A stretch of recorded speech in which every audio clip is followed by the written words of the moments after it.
Hello everyone, কেমন আছো তোমরা সবাই? আশা করি তোমরা সবাই ভালো আছো। মেডিকোর নতুন ফ্রি ক্লাসে তোমাদের সবাইকে স্বাগতম। তোমরা দেখতেই পাচ্ছ আমাদের আজকের ক্লাসের টপিক কাজ, শক্তি, ক্ষমতা এবং গতিবিদ্যা। ক্লাস শুরু করার আগে তোমাদের শুধু আমি একটা শব্দ বলবো বা একটা লাইন বলবো, ঠিক আছে? তোমরা জানো যে হচ্ছে কিসের ক্লাস, কেন এই ক্লাস, এগুলো সম্পর্কে কিচ্ছু বলবো না, শুধু একটা লাইন। তোমরা সবাই বোর্ডের এই কর্নারের লেখাটা পড়ো, the best revenge is massive success. অর্থাৎ তোমার সাকসেসই হচ্ছে বেস্ট রিভেঞ্জ। কেন বললাম এই কথাটা তোমরা খুব ভালোভাবে জানো। সবাইকে ওয়ালাইকুম আসসালাম। এবং যেহেতু তোমরা দেখতে পাচ্ছ যে আমাদের আজকের ক্লাসের টপিক নিয়ে একটা কথা বলতে চাই, সেটা হচ্ছে ক্লাসে আমি যা পড়াবো এবং অনুশীলনের এমসিকিউ এর বাইরে মেডিকেল অ্যাডমিশন টেস্টে একটা শব্দও আসবে না। ক্লাসে আমি যা পড়াবো ক্লাসের পড়া ক্লাসে শেষ করা যাব, এবং তোমরা শুধু কষ্ট করে আমার স্লাইডে যা থাকবে, ক্লাসে যা পড়াবো প্লাস স্লাইড, এবং কষ্ট করে শুধু অনুশীলনের এমসিকিউ এবং সারসংক্ষেপ পড়বা। আমাদের এই চ্যাপ্টারের পুরোপুরি কমপ্লিট প্রিপারেশন এখানেই হয়ে যাবে। এরপরে তোমাদের যদি আরো পড়তে ইচ্ছা করে যে হ্যাঁ ঠিক আছে অনেক পড়তে ইচ্ছা করে, তাহলে তুমি যে কোনো কিছু পড়তে পারো, কিন্তু আমার ক্লাসে যেটুকু পড়াবো এবং আমার স্লাইডে যা থাকবে এটার সঙ্গে অনুশীলন এমসিকিউ, আমাদের এই চ্যাপ্টার দুটোর জন্য মেডিকেল অ্যাডমিশন টেস্ট পুরোপুরি শেষ, ঠিক আছে? অ্যাডমিশন টেস্টের প্রিপারেশন পুরোপুরি শেষ। সুতরাং চলো দেরি না করে ক্লাসটা শুরু করা যাক। এবং তোমাদের যেহেতু ফ্রি ক্লাস, তোমাদেরকে অনুরোধ করবো তোমরা মেনশন দিয়ে তোমাদের ফ্রেন্ডদেরকে জানিয়ে দাও একসঙ্গে, যাতে আমরা আমাদের স্বপ্নের মেডিকেলে পড়তে পারি। তোমাদের কাছের যে সকল ফ্রেন্ড আছে সবাইকে মেনশন দিয়ে জানিয়ে দাও আজকের ক্লাসের পর আমরা ক্লাসে শেষ করব। ক্লাস নিয়ে কোনো টেনশন নাই, খুব দ্রুতই ক্লাসটা শুরু হবে। তাহলে তোমাদের বন্ধুদেরকে তোমরা মেনশন দিয়ে জানিয়ে দাও, এবং আমিও দেখি কিছু কমেন্ট।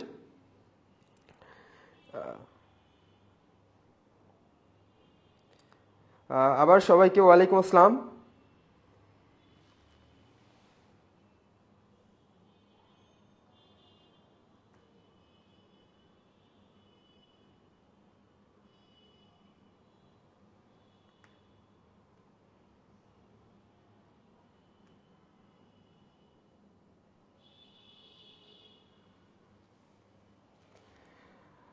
একটা কমেন্ট শুধু দেখলাম যে শাহিন কাদের বলেছে ভাইয়া অবস্থা খুব খারাপ। অবস্থা খারাপ না, অবস্থা ক্লাস করো, অবস্থা ভালো হয়ে যাবে, ঠিক আছে? তাহলে চলো বেশি দেরি না করে ক্লাসটা শুরু করা যাক। আমরা আমাদের আজকের ক্লাসে প্রথমে পড়বো হচ্ছে কাজ, শক্তি, ক্ষমতা। কাজ, শক্তি, ক্ষমতা। তোমরা দেখো একেবারে আমি খুবই অবস্থা খারাপ না, অবস্থা ক্লাস করো, অবস্থা ভালো হয়ে যাবে, ঠিক আছে? সরি, তাহলে চলো বেশি দেরি না করে ক্লাসটা শুরু করা। তাহলে চলো প্রথমে কাজ, শক্তি, ক্ষমতা, এই যে কাজ এবং শক্তির সর্বজনীন ধারণা, এইটা যখন পড়বো, তোমরা আগে বলো তো কাজ জিনিসটা কি? তোমাদের এখানে লেখা আছে যে বল প্রয়োগ করলে যদি বস্তুর স্মরণ ঘটে তখনই কেবল কাজ হয়। বল প্রয়োগ করলে যদি বস্তুর স্মরণ ঘটে তখনই শুধু কাজ হয়। তাহলে আমরা বোর্ডে এই যে জিনিসটা লিখতে পারি না? আমরা অনেক আগে জানি কোনো একটা বস্তুকে বল প্রয়োগ করলে, যদি বল প্রয়োগ করি তারপরে যদি বস্তুর স্মরণ ঘটে তাহলে তাকে বলি আমরা হচ্ছে কাজ। তাহলে প্রথম যে লাইনটা আমরা মুখস্থ করি, সবাই জানো, আমি খুবই বেসিক থেকে পড়ানো শুরু করবো আজকে। W=Fs। আমরা একসঙ্গে বলি, যতবার ইচ্ছা বলি W=Fs। ডিটেলসে পড়ে যাবো W=Fs। তারপরে তার মানে তোমাকে যদি বলা হয় এই যে কাজের সূত্রটা কি, কাজের সূত্র হচ্ছে W, কাজ, ওয়ার্ক =Fs। তাহলে তোমাকে যদি বলা হয় আচ্ছা বলো তো যদি স্মরণ না ঘটে তাহলে কি কাজ হবে কিনা? যদি স্মরণ না ঘটে অথবা যদি বল না থাকে, আমি যদি F=0 বলি অথবা S= বা স্মরণ =0 বলি, তাহলে কি আমার কাজের মান কত হবে? কাজের মান 0 হবে না?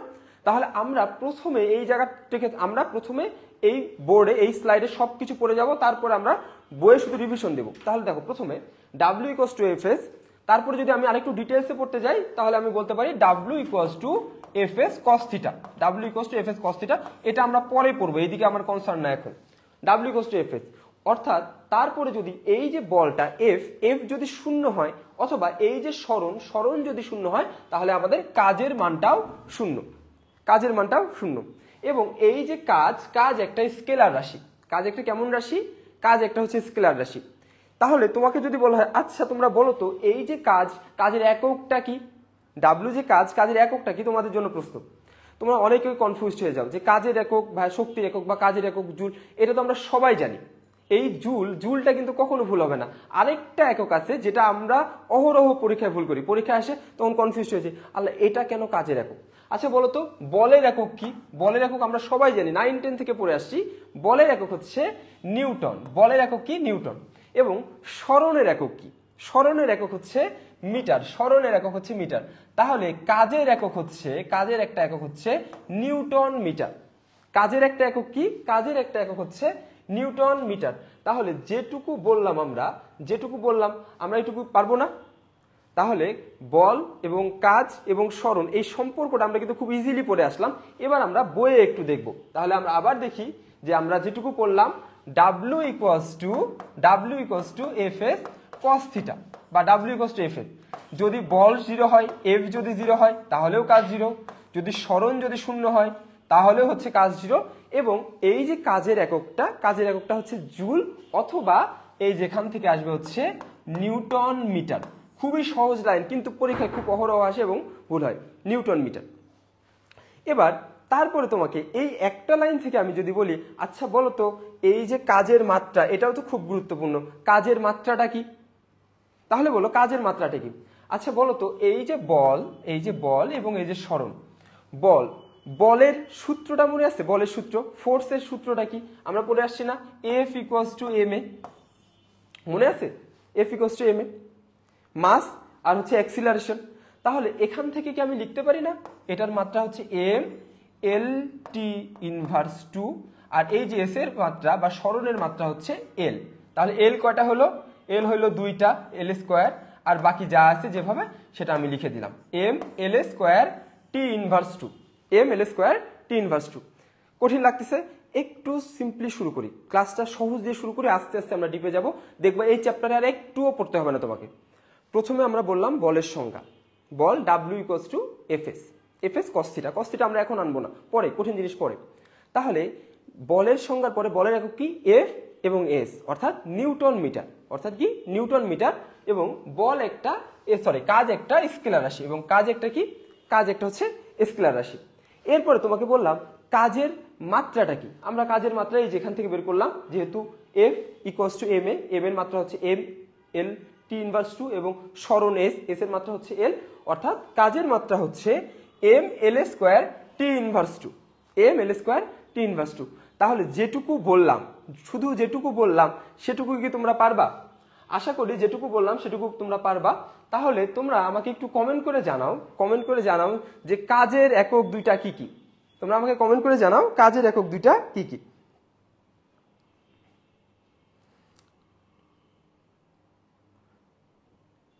কাজের একক দুটো কি কি? তাহলে দেখো কাজের এককটা আমরা তো অলরেডি জানলাম যে হ্যাঁ কি কি পড়ে ফেললাম। প্রথমে হচ্ছে কাজ একটা স্কেলার রাশি। আমি প্রত্যেকটা চ্যাপ্টার তোমাকে হচ্ছে আগে পড়াবো, তারপর বইয়ে দেখাবো, এরপরে জিস্ট জিনিসটা সেটা তোমাকে স্লাইডে দিয়ে দেবো, যাতে তোমার কষ্ট করে বইয়ের পরে রিভিশন দেওয়ার সময় কষ্ট করতে না হয়, কষ্ট করে বই খুঁজতে না হয়। তাহলে যে জিনিসগুলো পড়লাম এটা আমরা অলরেডি দেখি যে হচ্ছে নিউটন মিটার, কিন্তু কাজের একটা অভিকর্ষীয় একক আছে, এইটা হচ্ছে কেজি মিটার। এইটা কিন্তু খুবই গুরুত্বপূর্ণ, যেটা আমাদের অনেক বেশি ভুল হয়। তাহলে কাজের কি? অভিকর্ষীয় এককটা হচ্ছে কেজি মিটার। কাজের অভিকর্ষীয় একক জুল, নিউটন মিটার এবং কেজি মিটার, এই তিনটা হচ্ছে কাজের একক, জুল, নিউটন মিটার এবং কেজি মিটার। তাহলে তোমরা সবাই আমাকে একটু কমেন্ট করে জানাও কাজের এককগুলো কি কি? তোমরা সবাই আমাকে একটু কমেন্ট করে জানাও কাজের এককগুলো কি কি? তারপরে আমরা পড়বো কাজ হওয়া এবং কাজ না হওয়ার যে বিষয়টা। কাজ হওয়া তোমরা, আমি কিন্তু বইয়ে, আমাদের হচ্ছে ইশাক স্যারের বই, আমরা সিরিয়ালি যাচ্ছি। ইশাক স্যারের বই আমাদের জন্য বাইবেল, ইশাক স্যারের বই যা থাকবে শুধু তাই পড়বো, ইশাক স্যারের বইয়ে যা নাই সেটা আমরা পড়বো না। তাহলে দেখো এই যে কাজ কখন হবে কখন হবে না, এই জিনিসটা একটু তোমরা আমাকে জানাও যে হচ্ছে কাজের সূত্রটা কি? আমরা যে কাজে পড়লাম ওই এক সূত্র, ঘুরে ফিরে এক সূত্র দিয়ে আমরা সবকিছু ক্লিয়ার করবো। কাজের সূত্র আমরা বলে আসছি না, কাজ W equals to Fs cos theta, W equals to কি? Fs cos theta. তাহলে এই যে cos থিটা, cos 90 ডিগ্রির মান কত বলো তো? তোমরা কি জানো cos 90 ডিগ্রির মান কত? cos 90 ডিগ্রির মান হচ্ছে 0। cos 90 ডিগ্রির মান কত? cos 90 ডিগ্রির মান হচ্ছে 0। তাহলে এই যে Fs cos theta, cos 90 degree বা তাদের মধ্যবর্তী কোণ, বল এবং কাজের মধ্যবর্তী কোণ কোনোভাবে যদি 90 ডিগ্রি বা সমকোণ হয়, তাহলে সেখানে কি কোনো কাজ হবে? সেখানে কোনো কাজ হবে না। তাহলে কাজ কখন হবে? সব ক্ষেত্রেই কাজ হবে। কখন হবে না? যখন Fs cos থিটা, এই যে থিটা বা অন্তর্ভুক্ত কোণ যেটা, সেটা 90 ডিগ্রি হবে, তখন কাজটা হবে না। তখন কি? তখন কাজটা হবে না। খুবই সিম্পল, বেসিক লাইন, বারবার পড়বা, কখনো ভুল হবে না ইনশাল্লাহ। এখান থেকে আমরা এমসিকিউ এর অ্যান্সারগুলো সব করতে পারবো।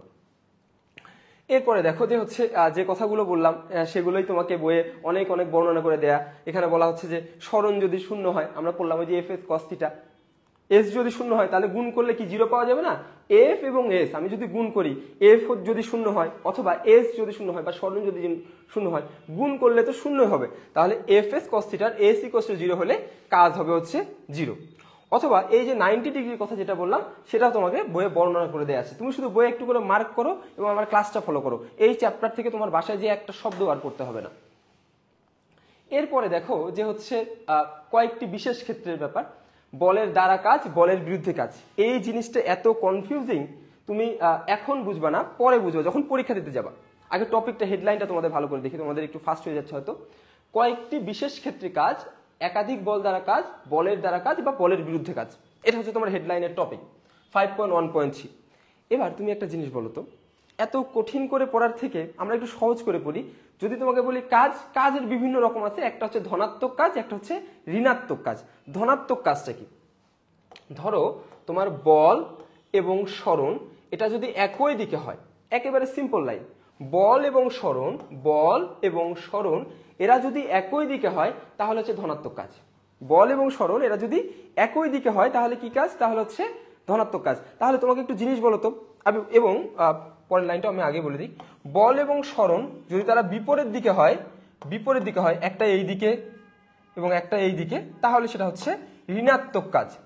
ধনাত্মক কাজ এবং ঋণাত্মক কাজ এটুকু ক্লিয়ার? সবাই কমেন্ট করে জানাও যে ধনাত্মক কাজ এবং ঋণাত্মক কাজ এটুকু ক্লিয়ার কিনা। আমরা কিন্তু আস্তে আস্তে লেভেল আপ করব। ধনাত্মক কাজ, বল এবং সরণ একই দিকে। ধরো এই যে এই জিনিসটা, এটা হচ্ছে বল, আমি এইদিকে বল করলাম, আমার রাইটিং পেনটা সেম দিকে মুভ করলো, আমি বলও দিচ্ছি এইদিকে, আমার রাইটিং পেনটা মুভও করে এইদিকে। তাহলে বল এবং সরণ যেহেতু একই দিকে, তাহলে সেটা কি ধরনের কাজ হবে? সেটা হচ্ছে ধনাত্মক কাজ বা ধনাত্মক কাজ, বলের দ্বারা কাজ। এবং আমার রাইটিং পেনটা এই পাশে পুশ করলে যদি কোনোভাবে সরণ অন্যদিকে হয় তাহলে সেটা হবে হচ্ছে ঋণাত্মক কাজ। এবার একটা ট্রিকি কোশ্চেন, আইকিউ কোশ্চেন, বলো দেখি। তোমাদের এই প্রশ্নটাই ভুল হয়। এবার যে লাইনটা বলবো সবাই একটু রেডি হোক। আমি বল প্রয়োগ করলাম আমার এই দিকে, বস্তু সরণও হলো এইদিকে, তাহলে আমরা এমনি ধারণা করতে পারি না বল প্রয়োগ করলাম সরণ হলো, তার মানে এটার একটা গতিশক্তি যেটা ছিল আমার এই যে কলমের গতিশক্তি বাড়লো, গতিশক্তি বাড়লো। বলও দিলাম এইদিকে, সরণও হলো এইদিকে, তার মানে এটার গতিশক্তি বাড়লো।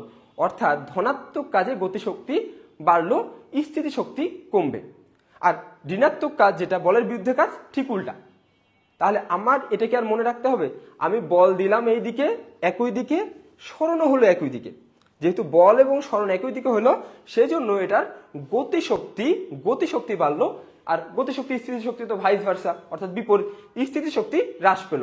আর তার উল্টাটা হচ্ছে বলের বিরুদ্ধে কাজ, তার উল্টাটা হচ্ছে বলের বিরুদ্ধে কাজ। তাহলে এই যে এটুকু টপিক আমি একটু পরে মার্ক করে দেবো, এই জায়গাটা কি ক্লিয়ার? প্রত্যেকটা লাইন আমি তোমাকে দেখাবো, বইয়ে দেখাবো, যা যা বলছি সবই বইয়ে দেখাবো, শুধু একটু কষ্ট করে হজম করো। তাহলে দেখো এই যে জিনিসটা দেখো যে হচ্ছে গতিশক্তি বৃদ্ধি পায়। প্রশ্ন যদি আসে যে গতিশক্তি বৃদ্ধি পায় কোথায়, পজিটিভ কাজ না নেগেটিভ কাজ, বলের ওই যে একই দিকে কাজ অর্থাৎ ধনাত্মক কাজে গতিশক্তি বৃদ্ধি পায়, স্থিতিশক্তি হ্রাস পায়। এবং বলের বিরুদ্ধে কাজ হচ্ছে ঠিক তার বিপরীত। ওইটা আমরা পড়বোই না, আমি একটা পড়বো দুইটা মনে রাখবো, একটা পড়বো দুইটা মনে রাখবো। এবং আরেকটু যদি ডিপে যাই, দেখো একটু একটু করে ডিপে যাচ্ছি, আমার যেদিকে বল সেদিকে সরণ, যেদিকে বল সেদিকে সরণ, তার মানে কি অন্তর্ভুক্ত কোণ 0 ডিগ্রি না?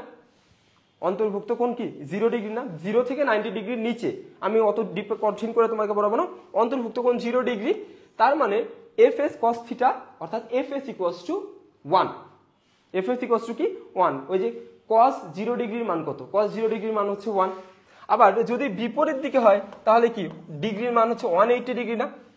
যদি দুইটা বিপরীত দিকে হয়, একদিকে বল আর একদিকে সরণ, অন্তর্ভুক্ত কোণ কত? অন্তর্ভুক্ত কোণ হচ্ছে 180 ডিগ্রি। অন্তর্ভুক্ত কোণ 180 ডিগ্রি, অর্থাৎ আমরা এমনিই জানি 180 ডিগ্রির মান হচ্ছে, cos 180 ডিগ্রির মান হচ্ছে ঋণাত্মক। টেনশন নিও না, বোর্ডে দেখবো, স্লাইডে দেখবো, একটু আগে শুধু একটু শুনে নাও। মানে তুমি যে তোমার যে জায়গাগুলো কনফিউশন, এই জায়গাগুলো একটু চিন্তা করো, তোমাকে চিন্তা করানোর জন্য আমার এখানে এত কিছু লেখা। তাহলে এবার আমরা তাহলে বইয়ে যাই। দেখো এবার আমরা তাহলে বই, এগুলো আমি একটু আগে সব বললাম তোমাদের, যে হচ্ছে শূন্য কাজ বা কার্যহীন বল কেন হয়, ওই যে এফ এস 90 ডিগ্রি। এই যে 3টা পয়েন্ট, যে লাইনগুলো আমরা বললাম সেটা এখন তোমাকে আমি এই যে বোর্ডে দেখাবো। দেখো প্রথমে হচ্ছে ধনাত্মক কাজ কি। ধনাত্মক কাজ অন্তর্ভুক্ত কোণ 0 হলে বলের দিক বস্তুর সরণ একই দিকে, বলের দিক বস্তুর সরণের দিক, বল এবং সরণ একই দিকে, অর্থাৎ এটাকে বলা হচ্ছে ধনাত্মক কাজ। ধনাত্মক কাজে গতিশক্তি কি হয় তোমাদের জন্য প্রশ্ন। ধনাত্মক কাজে গতিশক্তি কি হয় দেখি, তোমরা কমেন্ট করে জানাও যে ধনাত্মক কাজে গতিশক্তি কি হয়। ধনাত্মক কাজে গতিশক্তি কি হয়? ধনাত্মক কাজে গতিশক্তি সবাই কমেন্ট করে জানাও, সবাই কমেন্ট করে জানাও যে হচ্ছে ধনাত্মক কাজে গতিশক্তিটা কেমন হয়। ধনাত্মক কাজে, ধনাত্মক কাজে গতিশক্তি কি হয় ধনাত্মক কাজে। এবং তাহলে ঋণাত্মক কাজ কি? ঋণাত্মক কাজ, শূন্য কাজ আমরা পরে পড়বো, শূন্য কাজ আমাদের পরে। ঋণাত্মক কাজ কি? ঋণাত্মক কাজ হচ্ছে এই যে বললাম বিপরীত দিকে, একটা এই দিকে, বল এই দিকে, সরণ হচ্ছে এই দিকে। এটা কিন্তু সিম্পলিফাইড পিকচার। তার মানে কি এফএস cos 180 ডিগ্রি মান হচ্ছে -1, অর্থাৎ ঋণাত্মক কাজ। ঋণাত্মক কাজ। ধনাত্মক কাজে হচ্ছে গতিশক্তি, ধনাত্মক কাজের ক্ষেত্রে গতিশক্তি বৃদ্ধি পায়, ঋণাত্মক কাজের ক্ষেত্রে গতিশক্তি হ্রাস পায়। আর মাঝখানে যেটা যে হচ্ছে শূন্য কাজ কখন বলে, যে এফএস cos 90 ডিগ্রি, cos 90 ডিগ্রির মান তো শূন্য, cos 90 ডিগ্রির মান তো শূন্য। তাহলে এই জায়গাটা তোমরা একটু বোর্ডে দেখো, এই জায়গাটা শুধু একটু বোর্ডে দেখো। আমরা ক্লাসের পরে ক্লাসে শেষ করব, একটু একটা শব্দ যাতে আমার পরে আর পড়তে না হয়। তাহলে পুরো জায়গাটা আমরা শর্ট করে সংক্ষেপে আরেকটু রিভিশন দিই, পুরো জায়গাটা সংক্ষেপে আবার আরেকটু রিভিশন দেই, খুব ভালো করে রিভিশন দেই যাতে পড়তে না হয়। প্রথমে হচ্ছে কাজ W = F(s) cos θ। সবাই আমার সঙ্গে একসঙ্গে বলি W = F(s) cos θ।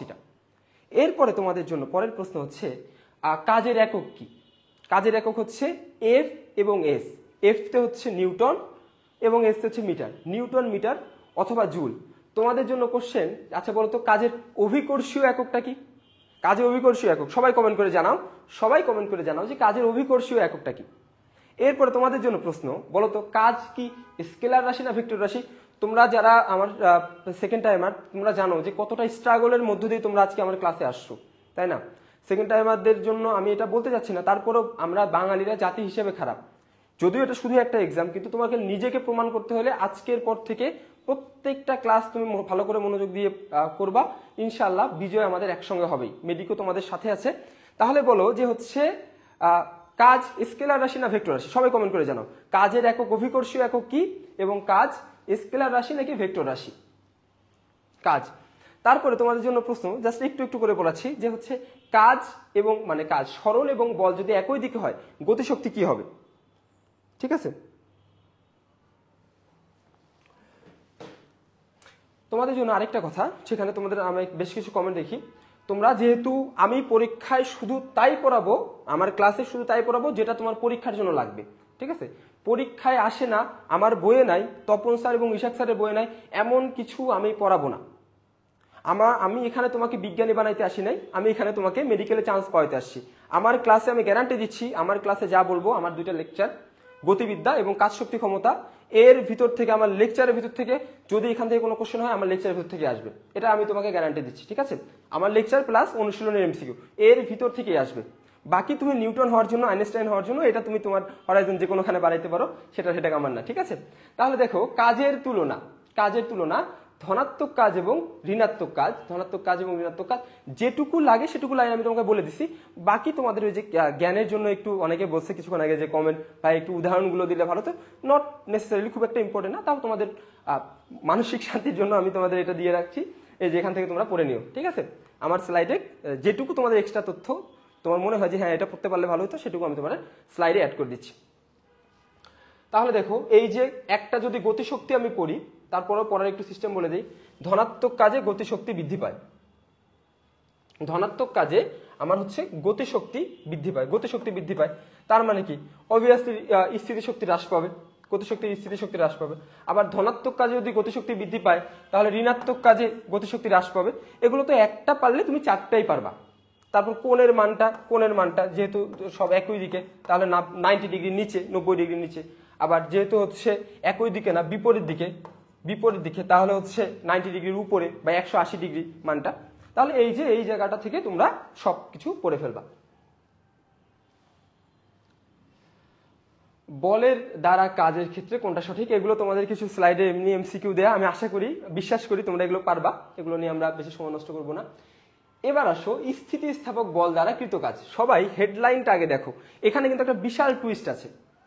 স্থিতিস্থাপক বল দ্বারা কৃত কাজ, এখানে কিন্তু একটা বিশাল টুইস্ট আছে, যেই মানে ওই কোনটা সমানুপাতিক কোনটা ব্যস্তানুপাতিক এরকম কিছু একটা কোশ্চেন তোমরা বারবার ভুল করো, বারবার আমি ক্লাসে বলে দিই তারপরে ভুল করো। আগে আমরা স্থিতিস্থাপক বল, আমরা স্প্রিং দেখছি না, এই যে এরকম করে টান দিলাম, টান ছেড়ে দিলাম, আবার আগের মতো হয়ে গেল, ওইটাই তো স্থিতিস্থাপক বল। জিনিসটা কি? একটা স্থিতিস্থাপক সীমার মধ্যে, ইলাস্টিক লিমিট, এই জিনিসটা খুব গুরুত্বপূর্ণ। স্থিতিস্থাপক সীমার মধ্যে বাইরে থেকে বল প্রয়োগে কোনো বস্তুর আকার পরিবর্তন ঘটানোর পর যদি বল অপসারণ করলে যে বলের কারণে তা আবার পূর্বের আকার ফিরে পায় তাকে স্থিতিস্থাপক বল বলে। মানে একটু কঠিন করে পড়তে আমাদের ভালো লাগে। সোজা কথা, স্প্রিং টানলাম, ছেড়ে দিলাম, আবার আগের জায়গায় চলে গেল, যে বলের কারণে আবার পূর্বের আকার ফিরে পায় সেটাকে বলা হচ্ছে স্থিতিস্থাপক বল। দরকার নাই, শুধু মনে রাখা একটা স্প্রিং স্থিতিস্থাপক বল। স্প্রিং এর এইখান থেকে কি লাগবে? মেডিকেল অ্যাডমিশন টেস্টের জন্য কি লাগবে? মেডিকেল অ্যাডমিশন টেস্টের জন্য লাগবে এই সূত্রটা। স্প্রিং বা স্থিতিস্থাপক শক্তির দ্বারা কৃত কাজ W=12kx²। আমরা একসঙ্গে সবাই এটা 5 বার পড়বো। কেন পড়বো একটু পরে বলবো, আগে 5 বার পড়ো। W=12kx²। আবার একসঙ্গে বলি, W=12kx²। আরেকবার, W= সবাই খাতায়, নিজেদের খাতায় বইয়ে আবার লিখে নাও, W= কি? 12kx²। তাহলে যদি লিখি W=12kx², তার মানে কি আমার যে কাজ, কৃত কাজটা, যেহেতু হাফ একটা ধ্রুবক, কে একটা ধ্রুবক, তাহলে কি আমি বলতে পারি না W অর্থাৎ স্থিতিস্থাপক ফোর্সের জন্য, ইলাস্টিক ফোর্সের জন্য এটা হচ্ছে সরণের বর্গের সমানুপাতিক, W∝x²। এই কথাটা কি বলতে পারি? সরণের বর্গের সমানুপাতিক। কি? সরণের বর্গের সমানুপাতিক, এই কথাটা কি বলতে পারি? সবাই দেখো, W=kx²। এই পর্যন্ত, অর্থাৎ কাজ সরণের বর্গের সমানুপাতিক, এই পর্যন্ত সব ঠিকই ছিল। তোমরাও খুশি যে ভাই এত সহজ একটা লাইন, আপনি তো এখানে আমাদের কি বাচ্চা ভাবেন? কিন্তু আবার বলতো, আমরা অভিকর্ষীয় কাজ করে আসছি না, W=mgh। এই এইচও তো একটা সরণ, এই এইচের একটা সরণ না, W=mgh। আমরা বইয়ে যাব, টেনশন করো না, বইয়ে তোমাদের দেখাবো। W=mgh, এই এইচও তো একটা সরণ। তাহলে এখানে কি আমি বলতে পারি না W= যেহেতু mgh, অর্থাৎ W∝h, এখানেও যে হাইটও তো এক ধরনের সরণ, উচ্চতা এটাও তো একটা সরণ না? তাহলে এখানে দেখো, একখানে সরণ হইল সমানুপাতিক আর একখানে সরণ হইল বর্গের সমানুপাতিক। একখানে কাজ হইল সমানুপাতিক সরণের, একখানে কাজ হইল বর্গের সমানুপাতিক। প্যাচ কি লাগবে না লাগবে না তুমি বলো? এটাই হচ্ছে মেডিকোতে আমরা এই জায়গাগুলোই, তুমি কোথায় ভুল করো সেই জায়গাগুলো ধরানো হচ্ছে আমাদের কাজ। তাহলে যদি বলে স্থিতিস্থাপক বস্তু, স্থিতিস্থাপক স্প্রিং, এরকম কোনো শব্দ থাকলে W∝x²।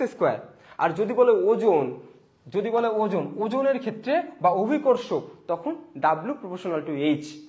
ভুল হবে? কাজ সমানুপাতিক সরণ, ওজনের ক্ষেত্রে, অভিকর্ষের বলের ক্ষেত্রে অভিকর্ষীয় বল, আবার স্থিতিস্থাপকের ক্ষেত্রে W∝x²। পারবো আমরা? আশা করা যায় আমরা পারবো। তাহলে দেখো, এখান থেকে ওই যে একটু আগে যে কেটা কি, কেটা সম্পর্কে খুব বেশি ডিটেলস আমরা পড়বো না। কেটাকে বলা হচ্ছে স্প্রিং ধ্রুবক। স্প্রিং ধ্রুবকদের সম্পর্কে এই তুমি একটা লাইনে একটু হচ্ছে মাথায় রাখো, যে হচ্ছে স্প্রিং ধ্রুবক জিনিসটা কি। এই লাইনটা যেটা দাগা দিলাম শুধু এটা, এবং এটার একক হচ্ছে নিউটন মিটার ইনভার্স 1।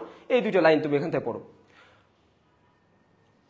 এত কিছু পড়বা না যাতে আমি যা বললাম সেটা তোমার ভুল হয়, ঠিক আছে? তুমি তোমার পড়ার হরাইজন বাড়াইতে পারো, কিন্তু আমি যেটুকু পড়াচ্ছি এটা যাতে ভুল হওয়া হারাম, ঠিক আছে? দেখো, স্প্রিং ধ্রুবক কি? স্প্রিং ধ্রুবকের একক হচ্ছে নিউটন মিটার ইনভার্স 1। স্প্রিং ধ্রুবকের একক হচ্ছে নিউটন। আমি কিন্তু ক্লাস টেস্ট নিব, তোমরা তো হচ্ছে, আমি সিরিয়ালে যাচ্ছি 5.4.3। অনেক কিছু আছে আল্লাহর হস্তে, কোনো কিছু দরকার নেই, ঠিক আছে? অনেক দেখে মনে হবে যে ফিজিক্স সব পড়ে ফেলি। এই জায়গাটা দেখো, এটা একটু গুরুত্বপূর্ণ। এটা হচ্ছে মুখস্থ 100%, এখানে ওইভাবে বোঝানোর কিছু নাই, তারপরে তোমাকে জাস্ট লিখে দিচ্ছি যে এই জায়গাটা থেকে প্রশ্ন হয়, গুরুত্বপূর্ণ। যে হচ্ছে স্প্রিং ধ্রুবক কার কার উপর নির্ভর করে? দৈর্ঘ্যের উপর নির্ভর করে, জ্যামিতিক গঠনের উপর নির্ভর করে, এবং স্থিতিস্থাপকতার উপর নির্ভর করে। দৈর্ঘ্য দৈর্ঘ্য জ্যামিতিক গঠন এবং স্থিতিস্থাপকতার উপর নির্ভর করে। এ বাদ দিয়ে আল্লাহর দুনিয়াতে যা আছে সবই ভুল, শুধু 3টা কারেক্ট। যদি তোমার বইয়ে অ্যাকুরেট অ্যান্সারও দেয়া থাকে তোমার প্রশ্নে, যেটা এই 3টার মধ্যে দেয়া নাই, ঠিক হইলেও ওইটা ভুল। আমরা জানি মেডিকেল অ্যাডমিশন টেস্টের কোশ্চেন শুধুমাত্র ও শুধুমাত্র বোর্ড বই থেকে হয়, তোমাদের মূল বই থেকে হয়, সুতরাং এর বাইরে কেউ চিন্তা করতে যাবে না।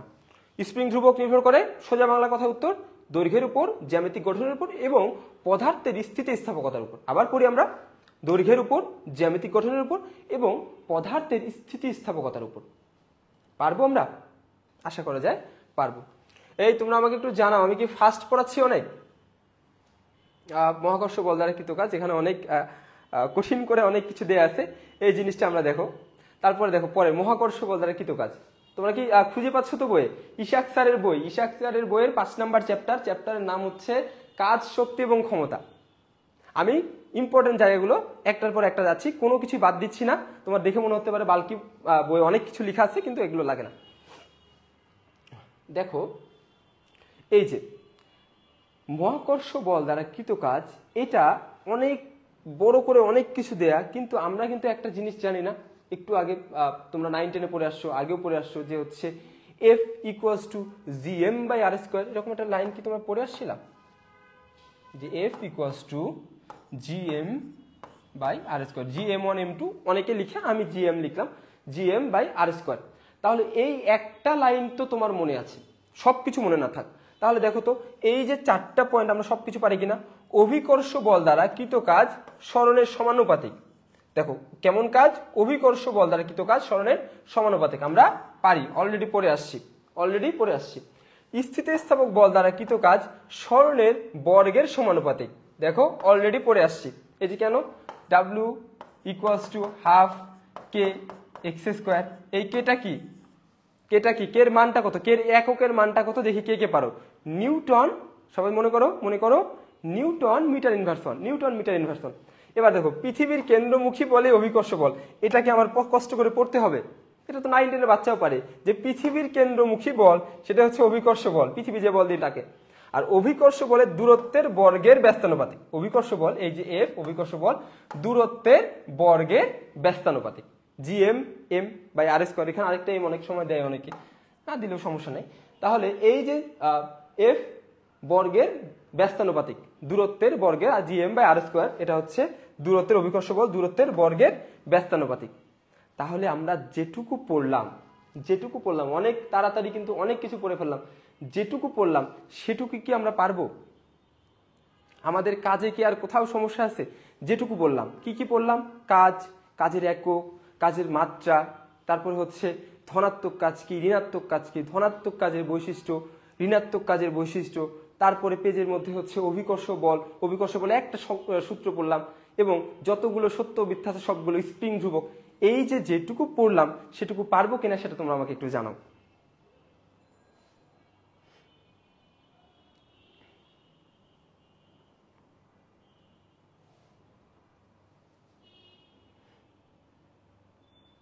যেটুকু বললাম সেটুকু তোমরা আমাকে জানাও।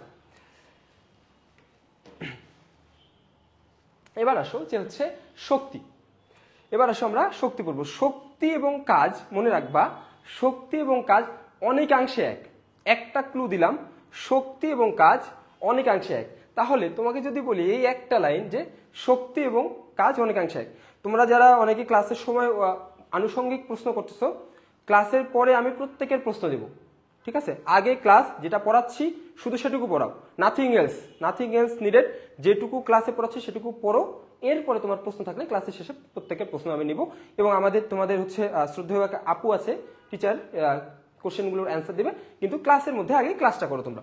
দেখো এই যে শক্তি, তোমাকে ক্লু দিলাম শক্তি এবং কাজ এক। তাহলে আগে সংজ্ঞাটা পড়ি, যে কাজ করার সামর্থ্যকে শক্তি বলে, তাহলে কাজ কি? কাজ করার সামর্থ্যকে শক্তি বলে। এই যে কাজের যে বিভিন্ন রকম কাজ, ঠিক আছে, শক্তির নিত্যতা সূত্র অনুসারে যে শক্তির যে বিভিন্ন রূপ বা কাজের যে বিভিন্ন রূপ, এখানে কিন্তু একটা কনফিউশন তৈরি হয়। আমরা একটা ক্লু পড়লাম, সেটা কি? শক্তি এবং কাজ এক, অর্থাৎ তাদের মধ্যে যে একক, সেই এককটা এক, তাদের মাত্রা এক, একক এক, তাদের মাত্রাটা এক। এবার আমাদের প্রশ্ন আসে এখান থেকে, কোথা থেকে প্রশ্ন আসে এখান থেকে, যে শক্তির নিত্যতা সূত্র অনুসারে শক্তির রূপগুলো কি কি। এবার দেখো, তোমাকে একটা খুবই খারাপ লাগলো একটা সত্য কথা বলি। মেডিকোর বইয়ে, আমরা মেডিকোতে ক্লাসটা কিভাবে নিচ্ছি, যে বইয়ে যেভাবে আছে, দেখো এই যে কাজের বা শক্তির যে বিভিন্ন রূপ, শক্তির যে বিভিন্ন রূপ, এর বাইরে বইয়ে যা আছে এর বাইরে তুমি যদি কারেক্ট অ্যান্সারও করো সেটা মেডিকেল অ্যাডমিশন টেস্টে রং অ্যান্সার হিসেবে কাউন্ট হবে। আমার কি তাহলে রিস্ক নেওয়ার দরকার আছে? দেখো যে হচ্ছে এই যে কাইনেটিক এনার্জি বা গতিশক্তি, তোমাকে যদি বলে এই বলো তো গতিশক্তি কি একটা শক্তির রূপ, তুমি তো অবভিয়াসলি বলবা যে হ্যাঁ ভাইয়া গতিশক্তি তো শক্তির রূপ। কিন্তু আমার এই যে 9টা, আমার বইয়ে যে 9টা শক্তির রূপ দেয়া আছে এর মধ্যে কিন্তু গতিশক্তি নাই, এর মধ্যে কিন্তু গতিশক্তি নাই। তাহলে কি ওইটা কি আমার রাইট অ্যান্সার হবে? রাইট অ্যান্সার হবে না, কোশ্চেন হইতেই পারে। সুতরাং আমি যেটুকু বলি যে 9টা রূপ, দেখো যান্ত্রিক শক্তি, তাপ শক্তি, যান্ত্রিক শক্তি, তাপ শক্তি, আলোক শক্তি, তারপর হচ্ছে চুম্বক শক্তি, শব্দ শক্তি, তড়িৎ শক্তি, রাসায়নিক শক্তি, পারমাণবিক শক্তি, সৌরশক্তি। এটা একেবারে মাথার মধ্যে পুরো জট লেগে যাবে যে এতগুলো শক্তি যদি তুমি পড়তে যাও। তার থেকে বলো তো আমি কোন মেডিকেল কলেজের, আমি কোন মেডিকেল কলেজে? দেখি তোমরা কেউ অ্যান্সার, তোমাদের মধ্যে 2-1 জন আমার স্টুডেন্ট থাকতে পারো। আমি যদিও লাস্ট সেশনটাতে ক্লাস, আমার সময় স্বল্পতার জন্য ক্লাস খুব একটা নিতে পারিনি। তার আগে বলো যে হচ্ছে আমি কোন মেডিকেল কলেজে, তোমাদের জন্য প্রশ্ন। দেখি ক্লাস করতে আসছো, যে হচ্ছে আমি কোন মেডিকেল কলেজে, তোমরা পারো কিনা? SSMC, sir Salimullah medical college. ভাইয়ের ক্লাস করতে আসছো, ক্লাস ভাইয়ের মেডিকেল কলেজ জানো না, এটা হবে? আমি হচ্ছে sir Salimullah medical college, SSMC। মনে রাখবা SSMC মেন, SSMC মেন। মেডিকেলতে কিন্তু সলিমুল্লাহর মানুষজন অনেক বেশি, আমাদের জনি ভাইয়া উনিও কিন্তু সলিমুল্লাহ। তাহলে দেখো SSMC মেন আমি যদি বলি লিভ হেয়ার, বা তোমার আজকের ক্লাসের জন্য যদি বলি SSMC মেন লাইভ হেয়ার, এই কথাটা লিখা যায় না? তাহলে শক্তির বিভিন্ন রূপ, শক্তিকে, শক্তি হচ্ছে তার সলিমুল্লাহ মেডিকেল কলেজ, শক্তির বিভিন্ন রূপ SSMC মেন লিভ বা লাইভ হেয়ার। তাহলে কি এসতে কি? এসতে হচ্ছে সোলার এনার্জি, এসতে হচ্ছে সোলার এনার্জি, এসতে হচ্ছে sound energy, solar energy, sound energy. এমতে হচ্ছে মেকানিক্যাল এনার্জি, এমতে কি? এমতে হচ্ছে মেকানিক্যাল এনার্জি, এবং সিতে হচ্ছে chemical energy. SSMC solar energy, sound energy, mechanical energy, chemical energy. SSMC মেন, মেনতে কি? এমতে হচ্ছে ম্যাগনেটিক এনার্জি বা চুম্বক। শব্দগুলোর ইংরেজি বাংলা তোমরা সবাই জানো, আমি তোমাকে জট লাগাচ্ছি না।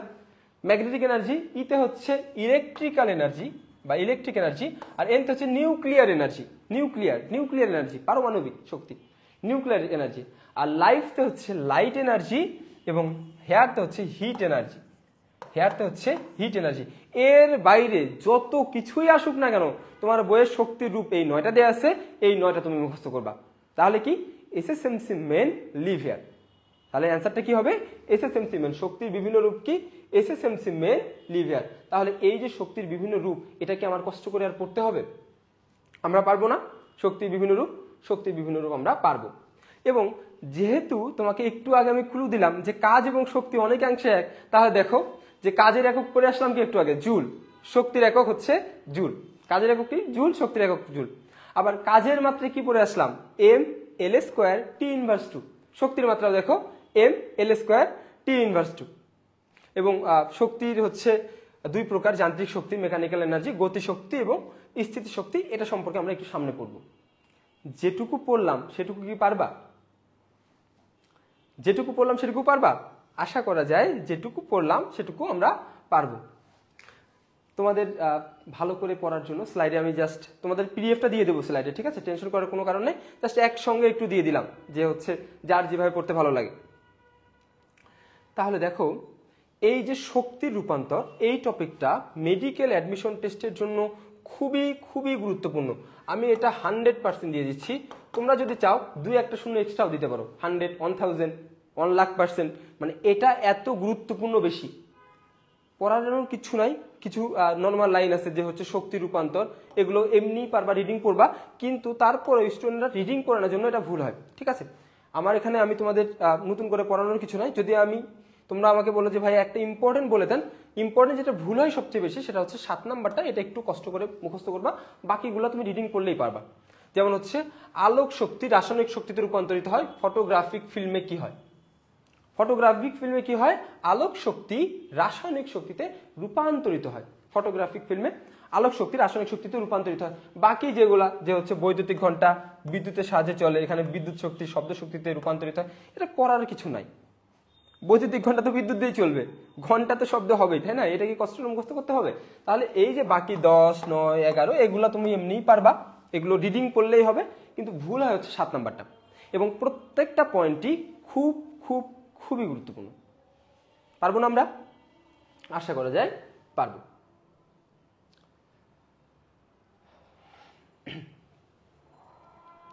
এবার দেখো যে হচ্ছে একটু আগে পড়ে আসলাম যে গতিশক্তি এবং কাইনেটিক এনার্জি এবং স্থিতিশক্তি, পটেনশিয়াল এনার্জি। এই জায়গাটা গতিশক্তি এবং স্থিতিশক্তি আমরা একটা ফাঁকা স্লাইডে বা এই যে স্লাইডের এখানে কর্নারগুলোতে আগে বোর্ডে পুরো কনসেপ্টটা ক্লিয়ার করব। তারপরে আমরা আস্তে আস্তে যাবো যে দেখি বইয়ে যেগুলো আছে সেগুলো আমরা পারি কিনা। বোর্ডে আমরা পুরো কনসেপ্টটা ক্লিয়ার করি। তোমরা আমাকে বলো তো দেখি তোমাদের মনে আছে কিনা, গতিশক্তির সূত্রটা তোমরা বলো তো, মনে আছে গতিশক্তির সূত্র? এই ক্লাসে কেউ কথা বলো না। গতিশক্তির সূত্রটা কি আমরা জানি না?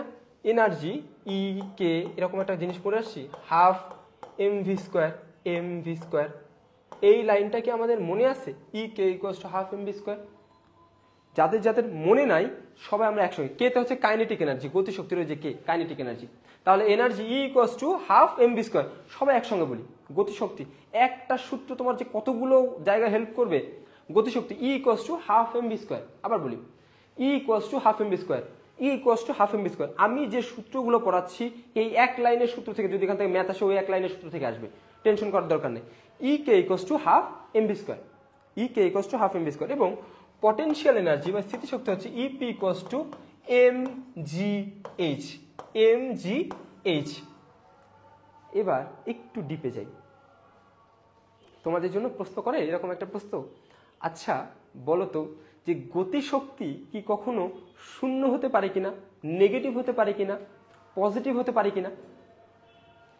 গতিশক্তি কি শূন্য হতে পারে কিনা, তার মানে কি আমার থাকলো যে শূন্য হতে পারে কিনা, পজিটিভ হতে পারে কিনা, নেগেটিভ হতে পারে কিনা।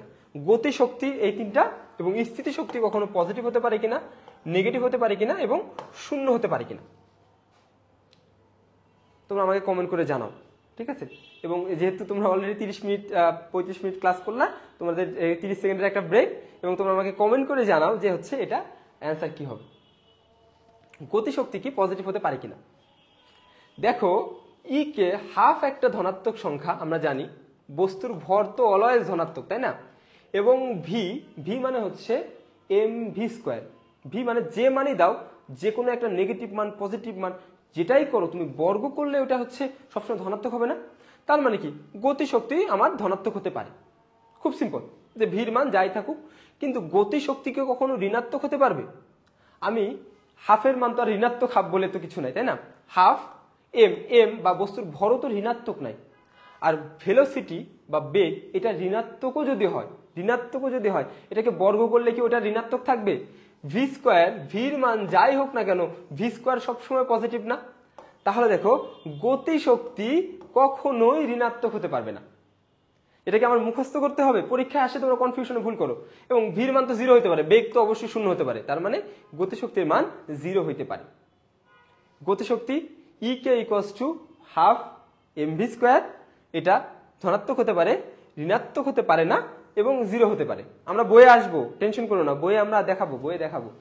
এবং তাহলে স্থিতিশক্তির ক্ষেত্রে দেখো তো, হ্যাঁ সবগুলোর মান যদি প্লাস হয় স্থিতিশক্তির মান প্লাস হবে এম জি। যদি জির মান নেগেটিভ হয় অথবা এইচ এর মান নেগেটিভ হয়, এইচ এর মান নেগেটিভ মানে কি উচ্চতা, যদি ভূপৃষ্ঠের উপরে যাও এইচ পজিটিভ, ভূপৃষ্ঠের সমানে যদি যাও এইচ হচ্ছে 0, ভূপৃষ্ঠের যদি ভিতরে যাও এইচ হচ্ছে নেগেটিভ, তার মানে কি অবশ্যই হ্যাঁ পটেনশিয়াল এনার্জি 0 হতে পারে এবং নেগেটিভও হতে পারে। 0 মানে তো 0 দিয়ে যদি কোনো সংখ্যাকে গুণ করি তাহলে অবশ্যই 0 হতে পারে, ধনাত্মক হতে পারে, ঋণাত্মক হতে পারে স্থিতিশক্তির ক্ষেত্রে। কিন্তু গতিশক্তি কখনো ঋণাত্মক হবে না। আমি আগে বোর্ডে তোমাকে দেখাচ্ছি, ঠিক আছে? তোমরা কনফিউজড হও না, একটু কষ্ট করে করো, তোমাদের ভালোর জন্য আমি 2 লেয়ারে পড়াচ্ছি। এবং আবার আরেকটা জিনিস দেখো যে হচ্ছে গতিশক্তির সঙ্গে ভরবেগের একটা সম্পর্ক আছে। গতিশক্তির সঙ্গে কি ভরবেগের একটা সম্পর্ক আছে। আচ্ছা বলো তো ভরবেগ জিনিসটা কি? মোমেন্টাম, মোমেন্টাম নাম শুনছে? ভরবেগ ভাইয়া অনেকে বলে যে ভাই আপনি কি কোশ্চেন করেন এগুলা, যে এত সহজ কোশ্চেন, আমরা এত একটা লেভেলের স্টুডেন্ট, আমাদের ভরবেগ, তারপরেও আমাদের যাতে কোনো কিছু ভুল না হয়। দেখো এমভি ভরবেগ, ভরবেগ আমরা জানি এমভি হচ্ছে ভরবেগ, এমভি। এবার একটু চিন্তা করো তো, আমরা একটু আগে পড়ে আসলাম যে হচ্ছে গতিশক্তি E K equals to half M V square, half M V square. আমার হুট করে তোমার ভাইয়ার মনে হইলো, আমার মনে হইলো যে হচ্ছে আমি একটু ওই যে কি বলে না, আবেগে চলি, ঠিক আছে, আমার আবেগ ভালো লাগে, হুট করে আমার মনে হলো এটা করা দরকার, করে ফেললাম। তাহলে আমার হুট করে ক্লাস নেওয়ার সময় মনে পড়লো যে না আর ভালো লাগতেছে না, আমি একটা এম যোগ করব। তাহলে আমি যদি লিখি যে হচ্ছে ই কে ইকুয়ালস এরকম করে লিখতে পারি না, হাফ এম আরেকটা এম দিলাম, আরেকটা এম, মানে আমার ইচ্ছা হইলে আমি একটা এম এক্সট্রা অ্যাড করলাম। তোমরা কি এটা মেনে নিবা? সূত্র চেঞ্জ হয়ে যাবে না? সঙ্গে সঙ্গে আমার স্টুডেন্টরা বলে না ভাই আমরা এইরকম তো আপনার স্বেচ্ছাচারিতা মানি না, মানে আপনার ইচ্ছা, আপনি ক্লাস নিচ্ছেন জন্য আপনি যা ইচ্ছা তাই করবেন, এটা কি সম্ভব? তোমরা আবার আমাকে জোর করে নিচে আরেকটা এম দিতে বাধ্য করলা, এই যে এম এম যাতে কাটা যায়। তাহলে তোমাদের ইচ্ছাও থাকলো, তোমরা মনে মনে বলতেছে ভাইয়ার ইচ্ছাও থাকলো, ভাইয়ার এমও থাকলো, আমরাও একটা এম অ্যাড করে দিলাম যাতে কোনো মানটা চেঞ্জ না হয়। তাহলে এই জিনিসটাকে লিখা যায় না, হাফ এম বি স্কোয়ারের উপরে একটা এম যোগ করলাম, নিচে একটা এম যোগ করলাম, ই কে ইকুয়ালস টু, তাহলে এই যে এম এম যোগ করে আলটিমেটলি আসলে হলোটা কি? দেখো আমরা ভরবেগ পি ইকুয়ালস টু জানি হচ্ছে এম ভি, তাহলে আমরা এটা লিখতে পারি ভরবেগের উপর বর্গ p square equals to m a square V square. তাহলে আমি কি এটা লিখতে পারি না যে e K equals to half, half যে হাফ আগে ছিল সেই হাফই নামলো, উপরে এম এ স্কোয়ার দুইটা এম এ স্কোয়ার দুইটা ভি স্কোয়ার, মানে কি m a square V square মানে হচ্ছে পি স্কোয়ার, ভরবেগের উপর স্কোয়ার বাই এম। তাহলে এই লাইনটাকে আমি লিখতে পারি E K equals to half P square by M, অর্থাৎ গতিশক্তি ভরবেগের বর্গের সঙ্গে সমানুপাতিক, গতিশক্তি ভরবেগের বর্গের সঙ্গে সমানুপাতিক বা ভরবেগের বর্গের সঙ্গে সমানুপাতিক। এই লাইনটাকে আমি লিখতে পারি? তোমরা আমাকে জানাও, এই জায়গাটা একটু কনফিউজিং, এই জায়গায় কোনো কনফিউশন থাকলে আমরা নেক্সট টপিকে যাব না।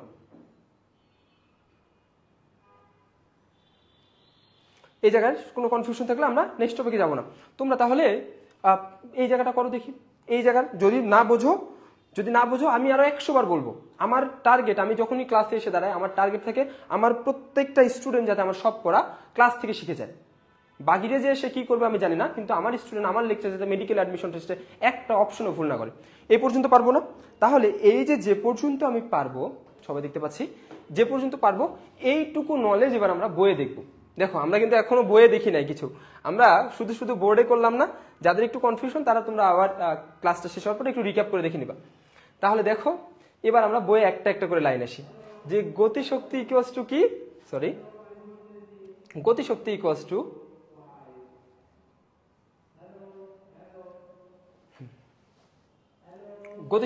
কি half M V square. Already আমরা জানি গতিশক্তি equals to half M V square.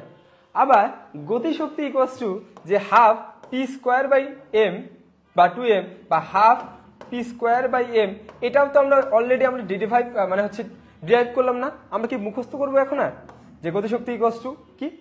এবং তাহলে ই কে ইকুয়ালস টু বা প্রপোর্শনাল টু বা সমানুপাতিক গতিশক্তি যে ভরবেগের বর্গের সমানুপাতিক, এটা কি আমার মুখস্থ করতে হবে? পরীক্ষায় তোমাকে যেভাবেই দিক না কেন তুমি এই লাইনটা পারবা না? গতিশক্তি ভরবেগের বর্গের সমানুপাতিক পারবো তো আমরা, তাই না? নাকি পারবো না? তোমরা না পারলে আমি আবার পড়াবো, ঠিক আছে? না পারলে বলবা, কখনো না বুঝে ক্লাস শেষ করবা না। না পারলে এখন কমেন্ট করো, আমি 100 বার বলবো। তাহলে এই যে গতিশক্তির যে জায়গাগুলো এটা আমরা পড়লাম, এবার আমরা বইয়ে একটা একটা করে জাস্ট টিক দিয়ে যাই। এটা আমরা পড়লাম এই পেজ। তারপর হচ্ছে কাজ শক্তি উপপাদ্য, জাস্ট রিডিং করবা, নট দ্যাট ইম্পর্টেন্ট, যে অনেক ইম্পর্টেন্ট না, শুধু রিডিং করবা। তারপর আমরা অলরেডি যে আমরা যেটুকু জিনিস বুঝে আসছি সেটুকুতে তোমরা এটা কমন করে যাবা। সমস্যার সমাধান, গতিশক্তি কি ঋণাত্মক হতে পারে কিনা বলো? তোমরা তো অলরেডি আমরা পড়ে আসছি। দেখো এবার আমরা বইয়ে একটা একটা, গতিশক্তি কি ঋণাত্মক হতে পারে? গতিশক্তি কখনো ঋণাত্মক হতে পারে না, আমরা অলরেডি বুঝে আসছি। বইয়ে দেখো গতিশক্তি কখনো ঋণাত্মক হতে পারে না, জাস্ট পৃষ্ঠা উল্টালেই পাবা। তারপরে একটা হালকা বস্তু এবং ভারী বস্তু, এই জিনিসটা একটু কনফিউজিং। একটা হালকা বস্তু এবং ভারী বস্তুর ভরবেগ সমান, এটা একটা প্রশ্ন। আর একটা হচ্ছে একটা হালকা বস্তু এবং ভারী বস্তুর গতিশক্তি সমান, কোনটায় ভরবেগ বেশি, কোনটায় গতিশক্তি বেশি। এই জায়গাটা যদি তুমি বুঝেও অ্যান্সার করতে যাও পরীক্ষার হলে, বিশ্বাস করো তুমি তারপরেও ভুল করবা। এই জায়গাটা এতটাই ঝামেলা যে ভাই কেমন করে এই বস্তু, হালকা বস্তু, ভারী বস্তু, ভরবেগ, গতিশক্তি, অনেক ঝামেলা না? মনে রাখবা ভ ইকুয়ালস টু ভ, এক লাইনে শেষ। ভ ইকুয়ালস টু ভ, এটুকু তো পারবা। ভ ইকুয়ালস টু লাভের মাস, ঠিক আছে, 14 ফেব্রুয়ারি লাভের মাসে সে যে লাভের V, V equals two V, এই ভি ইকুয়ালস টু ভি, অথবা ভ ইকুয়ালস টু ভ, ভারী বস্তু ইকুয়ালস টু ভরবেগ বেশি। তাহলে দেখো যদি কি বলে যে হচ্ছে হালকা বস্তু, ভারী বস্তু, ভারী বস্তুর কি, ভারী বস্তুর কি হবে, ভারী বস্তুর ভরবেগ বেশি, হালকা বস্তুর গতিশক্তি বেশি। ঠিক আছে, তাহলে ভারী বস্তুর ভরবেগ বেশি, ভারী বস্তুর ভরবেগ বেশি, আর হালকা বস্তুর গতিশক্তি বেশি, হালকা বস্তুর গতিশক্তি বেশি। কনফিউশন লাগবে? কনফিউশন লাগলে মনে রাখবা V equals two V, V equals two V, ভারী বস্তুর ভরবেগ বেশি। ক্লিয়ার না? ভারী বস্তুর ভরবেগ বেশি, আশা করা যায় ক্লিয়ার। কোথায় গেল?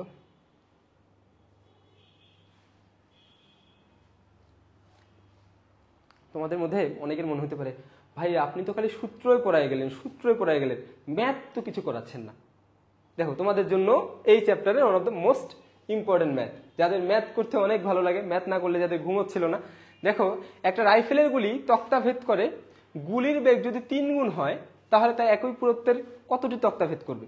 অনেক কঠিন, তাই না? যে কত বড় ম্যাথ ভাই, এই তো এত বড় ম্যাথ আমি পরীক্ষার হলে করবো কিভাবে? কোনো চিন্তাই করবা না। রাইফেলের গুলি তক্তা, কোশ্চেনে দেখছো, তুমি করবা কি, গুলির বেগকে স্কোয়ার করে দিবা। তুমি করবা কি, গুলির বেগকে, এটা কিন্তু আমরা পরের চ্যাপ্টার আরেকবার তোমাদের পরীক্ষা নেবো, গুলির বেগকে কি স্কোয়ার করে নিবা। তাহলে দেখো তোমাকে যদি বলা হয় যে এই পুরো কোশ্চেনে এত কিছু বলা আছে, কিছুই দরকার নাই, তক্তা ভেদ করে। তক্তা কি করে? রাইফেলের গুলি তক্তা ভেদ করে, গুলির বেগ 3 গুণ। তুমি করবা কি, 3 তিরিককে 9, 3-এর উপর বর্গ 9, অ্যান্সার হচ্ছে 9। কিভাবে হইলো জানার দরকার নেই। তুমি দেখবা রাইফেলের গুলি একটি তক্তা ভেদ করে, যদি তাহলে তোমরা আমাকে জানাও তো, যদি রাইফেলের গুলি তক্তা ভেদ করে, গুলির বেগ যদি আমি 4 গুণ করি, গুলির বেগ 4, আমি কি বললাম সূত্র হচ্ছে n স্কোয়ার, গুলির বেগ 4 গুণ, গুলির বেগ 4 গুণ। দেখি তোমরা কে কে পারো। যারা যারা ক্লাস করতেছো সবাই কমেন্ট করে জানাও, না হলে আমি বুঝবো যে তুমি এই ম্যাথ বুঝো নাই। ঠিক আছে, যে ম্যাথগুলো করাচ্ছি সেগুলা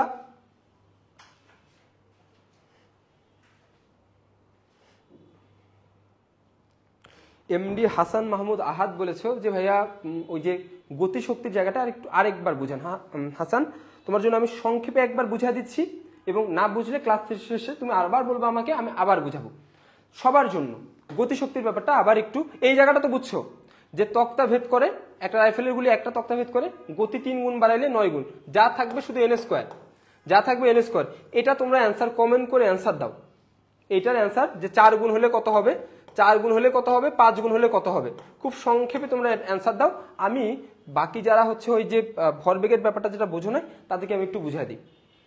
আহাদ বা তোমরা যারা আছো যারা বোঝো না, দেখো আমি বলছি, আমি কি বলছি দেখো, আমি বলছি ই কে গতিশক্তি equals to half M V square, এইটুকু তো ক্লিয়ার, গতিশক্তি equals to half M V square. আবার ভরবেগ, ভরবেগ ভরবেগ ভরবেগকে কি দিয়ে প্রকাশ করা হয় জানো? ভরবেগকে পি দিয়ে প্রকাশ করা হয়। ভরবেগকে কি দিয়ে প্রকাশ করা হয়? পি। ভরবেগ মানে হচ্ছে p equals to m v, m তে হচ্ছে ভর, ভিতে হচ্ছে বেগ, মাস আর হচ্ছে ভেলোসিটি। আমার মনে চলে এমনি আমি ভরবেগকে গুণ করলাম, অর্থাৎ পি স্কোয়ার ইকুয়ালস টু কি, P square equals to M square V square. এই লাইনটা তো আমরা লিখতে পারি, P square equals to M square V square. এবার গতির সূত্র E K equals to half M V square, এখানে আমার মনে চলে আমি একটা এম যোগ করলাম, আমি কি লিখতে পারি না, হাফ হাফের মতো আছে, উপরে একটা এম এক্সট্রা লিখলাম, এম, আবার যা ছিল এম ভি স্কোয়ার, আবার নিচে একটা এম এক্সট্রা লিখলাম। এই এম আর এই এম তো কাটাকাটি যায়, অর্থাৎ মানের তো কোনো পরিবর্তন নাই, উপরে একটা এম দিলাম, নিচে একটা এম দিলাম। তাহলে উপরে কি হলো দেখো তো, উপরে হলো এম স্কোয়ার, এই যে এই এম এবং এই এম, এম স্কোয়ার, আবার ভি স্কোয়ার তো আছেই, M a square V square, আর নিচে কি থাকলো এই যে একটা এক্সট্রা এম, সে একটা এক্সট্রা এম, আর এবং হাফের যে 2 সেই 2। তাহলে গতিশক্তি ইকুয়াল টু কি লিখতে পারি, m a square V square divided by 2m গতিশক্তি ই কে। এ পর্যন্ত তো ক্লিয়ার। এই যে এম স্কোয়ার ভি স্কোয়ারই আমি হচ্ছে পি স্কোয়ার লিখলাম। এম স্কোয়ার ভি স্কোয়ার মানে কি পি স্কোয়ার না, যে P square divided by 2m। তাহলে গতিশক্তি ইকুয়ালস টু গতিশক্তি ই কে ইকুয়ালস টু পি স্কোয়ার, অর্থাৎ ভরবেগের উপর স্কোয়ার বাই 2m। যেহেতু দুইও একটা হচ্ছে কনস্ট্যান্ট বা ধ্রুবক সংখ্যা, বস্তুর মাসও ধ্রুবক সংখ্যা, অর্থাৎ আমরা লিখতে পারি ই কে অর্থাৎ গতিশক্তি প্রপোর্শনাল টু সমানুপাতিক টু ভরবেগের উপর স্কোয়ার। আশা করি ক্লিয়ার। দেখি তোমরা ম্যাথটা পারছো কিনা, দেখি ম্যাথের ক্ষেত্রে আমরা দেখি। ম্যাথের ক্ষেত্রে হচ্ছে অনেকেই অ্যান্সার দিয়েছে যে হচ্ছে নীলাদ্রি নীলিমা 25, ঠিক আছে, কোনটার জন্য 25 এটা তো বলতে হবে। তারপর হচ্ছে মারজানা আক্তার জেরিন বলেছে হচ্ছে 5 হলে 25, ভেরি গুড। 4 হলে 16। আহাদ বলেছে হচ্ছে 4 গুণ হলে 16, ঠিক আছে আহাদ। তাহলে তোমার এই জায়গাটা তোমাদের সবার ক্ষেত্রে গতিশক্তি এবং হচ্ছে ভরবেগের যে সম্পর্ক, এই জায়গাটা ক্লিয়ার না? আশা করা যায় গতিশক্তি এবং ভরবেগের এই জায়গাটা তোমাদের জন্য ক্লিয়ার। এবার দেখো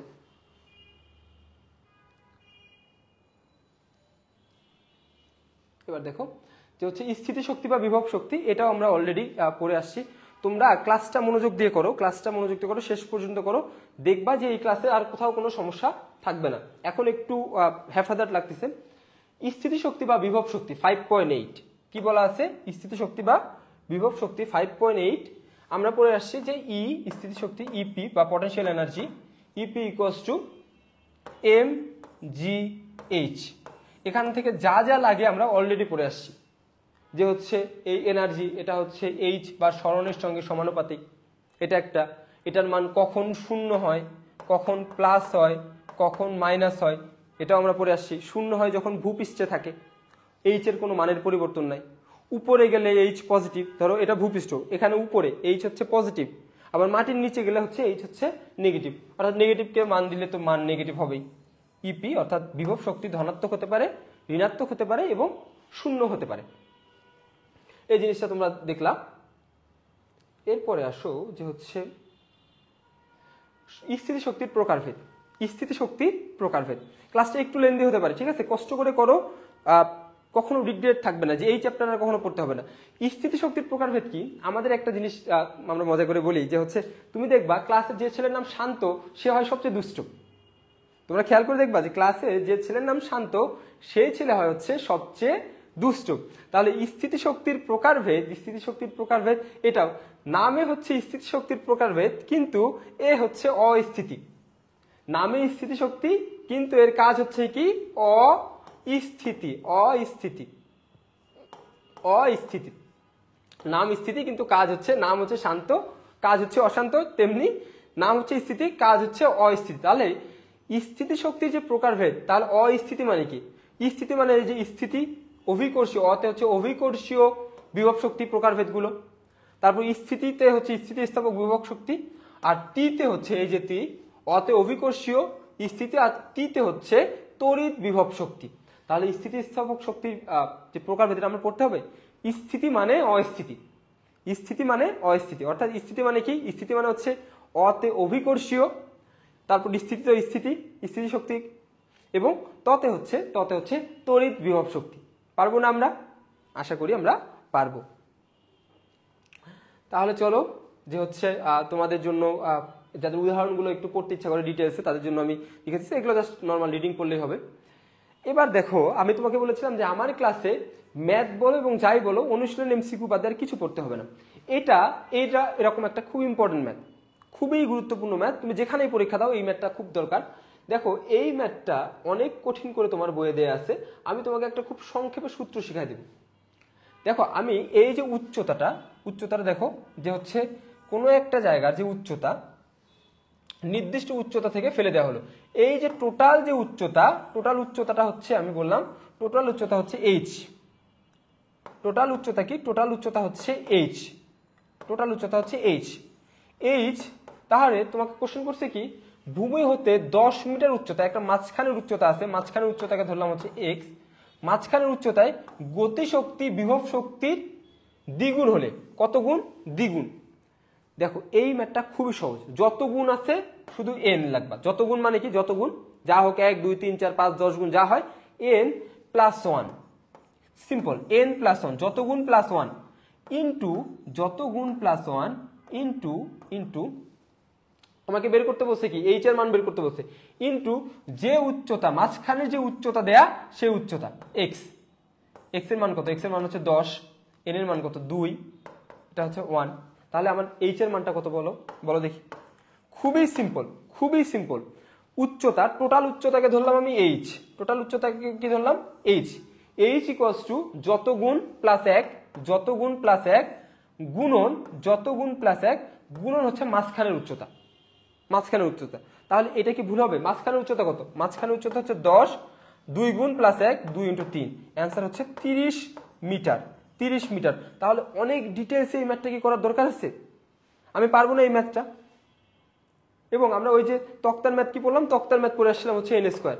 এই চ্যাপ্টারের যে ম্যাথগুলো সবগুলো আমরা পড়বো। তাহলে এই ম্যাথটা আমি পারবো না? দেখি যারা বুঝছো বলতেছো, দেখি এইটা কেমন করে তুমি পারো, এটা করো। 30 মিটার উচ্চতা থেকে বিনা বাধায় পড়ন্ত বস্তুর গতিশক্তি, এটা পারলে আমি বুঝবো যে তোমরা আসলেই বুঝছো। দেখি এটা কে কে পারে। সূত্র কিন্তু একটাই, সূত্র তোমাদের জন্য সূত্রটাও লিখে দিই। সূত্রটা যেহেতু তোমরা নতুন, সূত্রটা হচ্ছে এইচ ইকুয়ালস টু যত গুণ প্লাস 1, যত গুণ প্লাস 1 ইন্টু মাঝখানের উচ্চতা, যত গুণ প্লাস 1 ইন্টু মাঝখানের উচ্চতা। দেখি সূত্র বলে দিলাম। দেখো 30 মিটার উচ্চতা থেকে, তার মানে কি এখানে এইচ এর মানটা দেয়া আছে, 30 মিটার উচ্চতা থেকে এইচ ইকুয়ালস টু বিভব শক্তির দ্বিগুণ হবে 2 প্লাস 1 ইন্টু এক্স এর মানটা তো আমি জানি না, তাই না? এক্স এর মানটা আমাকে বের করতে বলছে। এক্স এর মান মাঝখানের যে উচ্চতা, মাঝখানে কত উচ্চতায়, মাঝখানের উচ্চতা কত উচ্চতায় গতিশক্তি বিভব শক্তি দ্বিগুণ হবে, মাঝখানের উচ্চতার কথা বলছে না? তাহলে আমি মাঝখানের উচ্চতা ইকুয়ালস টু কি? 30 by n, 2 plus 1 equals to 3, তার মানে হচ্ছে 10। মাঝখানের উচ্চতা কত? মাঝখানের উচ্চতা হচ্ছে 10 মিটার। ক্লিয়ার? যে কয়টা ম্যাথ এই চ্যাপ্টার থেকে লাগে সবগুলো দেখা দিচ্ছি, তক্তার ম্যাথ, উচ্চতার ম্যাথ, এবং বাকি দুইটা ম্যাথ তো আমরা অলরেডি পড়ে আসছি, যে হচ্ছে হাফ এমভি স্কোয়ার, এটা একটা গতিশক্তি, আর হচ্ছে এম জি এইচ, এটা হচ্ছে স্থিতিশক্তির জন্য। সব দেয়াই থাকবে, এম এর মান দেয়া থাকবে, জির মান দেয়া থাকবে, এইচ এর মান শুধু বের করতে হবে। বা এরকম খুব সহজ। পারবো না আমরা ম্যাথগুলো?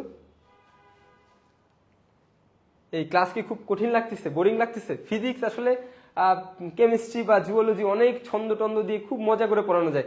ফিজিক্সে আসলে বুঝানোর জিনিস তো, ফিজিক্সে মজা করার জায়গা কম। তোমাদের জন্য 30 সেকেন্ডের একটা গ্যাপ। ক্ষমতা খুবই গুরুত্বপূর্ণ, খুবই সুন্দরভাবে পড়াবো, একটা প্রশ্নও মিস হবে না। তোমরা একটু 30 সেকেন্ডের গ্যাপ, যেটুকু পড়ালাম সেটুকু একটু চিন্তা করো।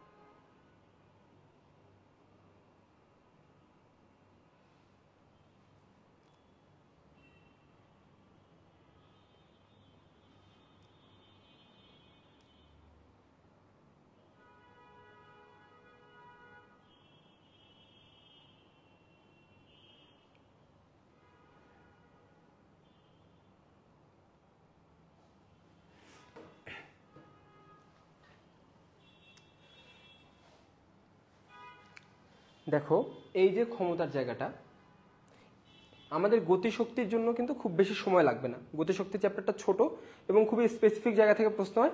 আমরা এই চ্যাপ্টারটা যেখান থেকে বেশি বেশি প্রশ্ন হয় সেই জায়গাটা করবো, এবং গতিশক্তি যেহেতু তোমাদের সংক্ষিপ্ত সিলেবাসে ওইভাবে নাই। দেখো ক্ষমতা, ক্ষমতা কি? কোনো একটা উৎসের কাজ করার হারকে বলা হয় ক্ষমতা। কাজ করার হারকে ক্ষমতা বলে। আমি প্রথমে বোর্ডে পড়াচ্ছি, ঠিক আছে? খুব ভালো করে মনোযোগ দাও। কাজ করার ক্ষমতা, ক্ষমতা পাওয়ার পি ইকুয়ালস টু কাজ করার হারকে বলা হয় ক্ষমতা, অর্থাৎ কাজ বাই সময়। এই লাইনটা তো ক্লিয়ার। ক্ষমতা কি? ক্ষমতা হচ্ছে কাজ করার হারকে বলা হয় ক্ষমতা। কাজ করার হারকে ক্ষমতা বলে। তাহলে আমি কি এটা এভাবে লিখতে পারি না? কাজ করার হারকে বলা হয় ক্ষমতা। আবার আমি জানি কাজ equals to W equals to F S. তাহলে এফ এস বাই টি, ক্ষমতা ইকুয়ালস টু হচ্ছে এফ এস বাই টি, এটা লিখতে পারি না? আবার যে দেখো যে হচ্ছে এস বাই টি, সরণ বাই সময় হচ্ছে বেগ, সরণ বাই সময় হচ্ছে বেগ। তার মানে আমি কি লিখতে পারি না? P equals two F V, P equals two F V, P equals two F V. এই যে তিনটা সূত্র, এই তিনটা সূত্র দিয়ে তোমার ক্ষমতার সকল ম্যাথ শেষ। এই তিনটা সূত্র, শুধু এই তিনটা সূত্র খুব ভালো করে মনোযোগ দাও। ক্ষমতার একক হচ্ছে ওয়াট। ক্ষমতার একক হচ্ছে কি? ক্ষমতার একক হচ্ছে ওয়াট। ক্ষমতার একক হচ্ছে ওয়াট। ক্ষমতার একক হচ্ছে ওয়াট। বারবার বলতেছি, ক্ষমতার একক হচ্ছে ওয়াট। কি কি? ডাব্লু বাই টি, একটা হচ্ছে কাজ বাই সময় ডাব্লু বাই টি, আবার একটা হচ্ছে এফ এস বাই টি, ক্ষমতা এফ এস বাই টি, এবং ক্ষমতা P equals two F V. খুবই সিম্পল ম্যাথ আসবে, বলে দিবে ডাব্লুর মান বলে দিবে, টির মান বলে দিবে, শুধু তুমি পির মান বের করবা। পারবা না? এইগুলো জিনিস আমরা ইনশাল্লাহ পারবো। তাহলে এবার আমরা একটু বইয়ে ফেরত যাই। বইয়ে কি কি আছে এইখানে? যে হচ্ছে ক্ষমতার একক বলছে। ক্ষমতার একক দেখো, ক্ষমতার একক অলরেডি আমরা বলছি যে হচ্ছে ক্ষমতার মাত্রা কি, ক্ষমতার এককটা কি, যেহেতু জুল পার সেকেন্ড, কাজ বাই সময়। ক্ষমতার আরেকটা একক হচ্ছে কি? Joule second inverse one. যে লাইনগুলো মার্ক করে দিচ্ছি শুধু লাইনগুলো মার্ক করো। জুল সেকেন্ড ইনভার্স ওয়ান, এবং মাত্রা হচ্ছে m l square t inverse three. মাত্রা হচ্ছে কি? M l square t inverse three. অশ্ব ক্ষমতা তোমরা অলরেডি হাজারবার পড়ে আসছো যে 1 horsepower equals to 746 joule. এটাও তোমরা জানো, 1 horsepower equals to star দাও 746 জুল। তারপরে হচ্ছে কিলোওয়াট আওয়ার, এগুলোও তোমরা জানো। আমি জাস্ট মার্ক করে দিচ্ছি যেগুলো মুখস্থের বিষয়, ওই রকম ভাবে বলার কিছু নাই। যে 1 মেগাওয়াট ইকুয়ালস টু কত, তারপর হচ্ছে 1 মেগাওয়াট ইকুয়ালস টু কত জুল, তারপর হচ্ছে কিলোওয়াট আওয়ার জিনিসটা কি? কিলোওয়াট হচ্ছে 1000 ওয়াট, আর 1000 ওয়াট আবার 1 ওয়াট ইকুয়ালস টু কত জুল। এই লাইনগুলো মুখস্থ, এগুলো তোমার ওই রকম ভাবে গুরুত্বপূর্ণ ভাবে ক্লাসে পড়ানোর কিছু নাই। মুখস্থ জিনিস মুখস্থ করবা। যেটুকু মুখস্থ না আমি তোমাকে বললাম, ওই যে তিনটা সূত্র কিভাবে আসছে। ক্ষমতা কিন্তু খুব গুরুত্বপূর্ণ, 100% ইম্পর্টেন্ট। এই জায়গাটা একটা প্যাচ আছে। ক্ষমতার পরে জাস্ট পৃষ্ঠা ওটাও, ক্ষমতার পরে হচ্ছে কর্মদক্ষতা। ক্ষমতার পরে কি? কর্মদক্ষতা। তোমাদের মনে হতে পারে ভাইয়া এটা তো খুবই ইজি একটা টপিক, এটা তাহলে ক্লাসে পড়ানোর জন্য কি? আমি তোমাকে কোথায় ভুলগুলো হয়, সেকেন্ড টাইম ক্লাসে ভুলগুলো দেখানোই গুরুত্বপূর্ণ। তুমি অনেক পড়বা কিন্তু ভুল তোমাকে কেউ দেখাবে না যে ভুলগুলো কোথায় হচ্ছে। দেখো এই জায়গায় একটা জিনিস দেখো, তোমরা তো অনেকেই পড়ে আসছো, এইটা কখনো তুমি দেখছো? কর্মদক্ষতার একক কি? কর্মদক্ষতার একক দেখো তো। কর্মদক্ষতা হচ্ছে যে কোনো যন্ত্রের সরবরাহকৃত শক্তি। তুমি একটা যন্ত্রে 100 লিটার তেল দিলা, সে কাজ করলো হচ্ছে 70 লিটারে, 30 লিটার তেল নষ্ট হয়ে গেল। তাহলে কর্মদক্ষতা জিনিসটা কি? কর্মদক্ষতা হচ্ছে কার্যকর শক্তি বা সরবরাহকৃত শক্তি। এটা কি পড়তে হবে না? কর্মদক্ষতা কি? খুবই ভালো করে মনোযোগ দাও, খুবই ভালো করে মনোযোগ দাও। আমি বারবার বলছি, কর্মদক্ষতা হচ্ছে কার্যকর শক্তি বাই মোট সরবরাহকৃত শক্তি, মানে শক্তি বাই শক্তি। তাহলে কর্মদক্ষতার কি কোনো একক আছে? বলতো, উপরেও শক্তি নিচেও শক্তি, কর্মদক্ষতার কিন্তু কি কোনো একক আছে? তুমি পৃথিবীর যত জায়গায় দেখবা সব জায়গায় হচ্ছে কর্মদক্ষতার কিন্তু কোনো একক নাই। উপরেও শক্তি নিচেও শক্তি, একক থাকবে কোথা থেকে? কিন্তু ইশাক স্যার তার বইয়ে এক চিপার মধ্যে দিচ্ছেন যে হচ্ছে কর্মদক্ষতার একক হচ্ছে এইচপি। তাহলে তোমার পরীক্ষার অপশনে যদি এইচপি অপশনে থাকে, কোশ্চেনটা যদি হয় কর্মদক্ষতার একক কি, এইচপি অপশনে থাকলে যেখানে যাই থাকুক না কেন অ্যান্সার হবে হচ্ছে এইচপি। কর্মদক্ষতার একক হচ্ছে এইচপি, কারণ পৃথিবীর একমাত্র এই জায়গাতেই বলা আছে কর্মদক্ষতার একক হচ্ছে এইচপি। আদতে কিন্তু কর্মদক্ষতার কোনো একক নাই। ম্যাক্সিমাম প্রশ্নে কর্মদক্ষতার কোনো একক নাই, অ্যান্সারও করবা না। কিন্তু তোমার পরীক্ষার হলের কোশ্চেনে যদি থাকে কর্মদক্ষতার একক কি, অপশনে যদি থাকে এইচপি, তাহলে অ্যান্সার যাই থাকুক না কেন অ্যান্সার হবে হচ্ছে কর্মদক্ষতার একক হচ্ছে এইচপি। বাকি যে কোনো কিছু এগুলো তুমি খুব ভালো করে জানো। তাহলে কর্মদক্ষতা আমি খুব সিম্পলি ভাবে পড়াই। কর্মদক্ষতা হচ্ছে কাজে পরিণত করার ক্ষমতা। 100 ইউনিট বিদ্যুৎ দিলা বা 100 ইউনিট শক্তি দিলা, 70 ইউনিট কাজ করলো, তাহলে কর্মদক্ষতা কি? ওই যে 70%, কার্যকর শক্তি 70 বাই হচ্ছে 100। নর্মালি কর্মদক্ষতার কোনো একক নাই, নর্মালি কর্মদক্ষতার কোনো একক নাই। কিন্তু কিন্তু কিন্তু কি? কর্মদক্ষতার একক ইশাক স্যারের বই আছে হচ্ছে এইচপি। এইচপি থাকলে এইচপি হবে হচ্ছে অ্যান্সার। তাহলে আশা করা যায় যে জায়গাগুলো ভুল হচ্ছে সেটা খুবই তোমাদের আর কখনো ভুল হবে না। এরপরে আমাদের আজকের এই চ্যাপ্টারের পরের টপিক হচ্ছে যে হচ্ছে সংরক্ষণশীল বল এবং অসংরক্ষণশীল বল। সংরক্ষণশীল বল এবং অসংরক্ষণশীল বল অনেক জটিল করে অনেকে তোমাকে পড়াবে। আমি তোমাকে বলবো সংরক্ষণশীল বল মানে হচ্ছে ভালো, অসংরক্ষণশীল বল মানে খারাপ, এক কথায় শেষ। সংরক্ষণশীল বল মানে কি প্লাস, অসংরক্ষণশীল বল মানে হচ্ছে মাইনাস। এই একটা জিনিস তুমি মনে রাখতে পারবে না, সংরক্ষণশীল বল প্লাস, অসংরক্ষণশীল বল মাইনাস। দেখি এই একটা লাইন তুমি মনে রেখে আমার প্রত্যেকটা প্রশ্নের উত্তর দাও দেখি। সংরক্ষণশীল বল প্লাস মানে কি ভালো, প্লাস মানে হচ্ছে পজিটিভ, তার মানে কি নির্ভর করে, যায়, সংরক্ষিত হয়, শূন্য হয়, সব পজিটিভ পজিটিভ কথাবার্তা। আর অসংরক্ষণশীল বল মানে কি নেগেটিভ, নেগেটিভ মানে কি অবস্থান করে না, যায় না, হয় না, হয় না, শূন্য হয় না, মানে অসংরক্ষণশীল বল মানে হচ্ছে সব নেগেটিভ। একটা মাত্র পয়েন্ট শুধু ব্যতিক্রম, সেটা দেখো তোমার এই যে এই পয়েন্টটা, যে সংরক্ষণশীল বল এক বস্তু এক স্থান থেকে অন্য স্থানে স্থানান্তর করার পরে কাজের পথের উপরে, একটা লাইন, শুধু একটা লাইন। সংরক্ষণশীল বল মানে প্লাস, অসংরক্ষণশীল বল মানে হচ্ছে মাইনাস। অসংরক্ষণশীল বল মানে হচ্ছে মাইনাস, শুধু একটা অপশনে ব্যতিক্রম, কাজের পথের উপরে নির্ভর করে না হচ্ছে সংরক্ষণশীল বল, আর অসংরক্ষণশীল বল হচ্ছে কাজের পথের উপর নির্ভর করে। অর্থাৎ একটা অপশন, সেটা তোমাকে কষ্ট করে মুখস্থ করতে হবে, সেটা হচ্ছে কাজের পথ। সেটা কি? সেটা হচ্ছে কাজের পথ। তাহলে এই যে সংরক্ষণশীল এবং অসংরক্ষণশীল বল পারবো আমরা। এটার সঙ্গে আমাদের আজকের এই চ্যাপ্টারটা যা যা দরকার সবই শেষ, শুধুমাত্র অনুশীলনীর এমসিকিউ আমি যা পড়াইলাম প্লাস অনুশীলনীর এমসিকিউ আর সারসংক্ষেপ, মোর দ্যান এনাফ, আর কিচ্ছু লাগবে না। এগুলো শেষ করে তুমি পুরোটা পড়তে পারো। তাহলে দেখি তুমি আমাকে অ্যান্সার দাও দেখি। প্রথমে আমরা একটা শর্ট টেস্ট নিয়ে নিই, সবাই ফোন হাতে নাও, তোমাদের জন্য সবার জন্য একটা শর্ট টেস্ট, সবাই ফোন হাতে নাও।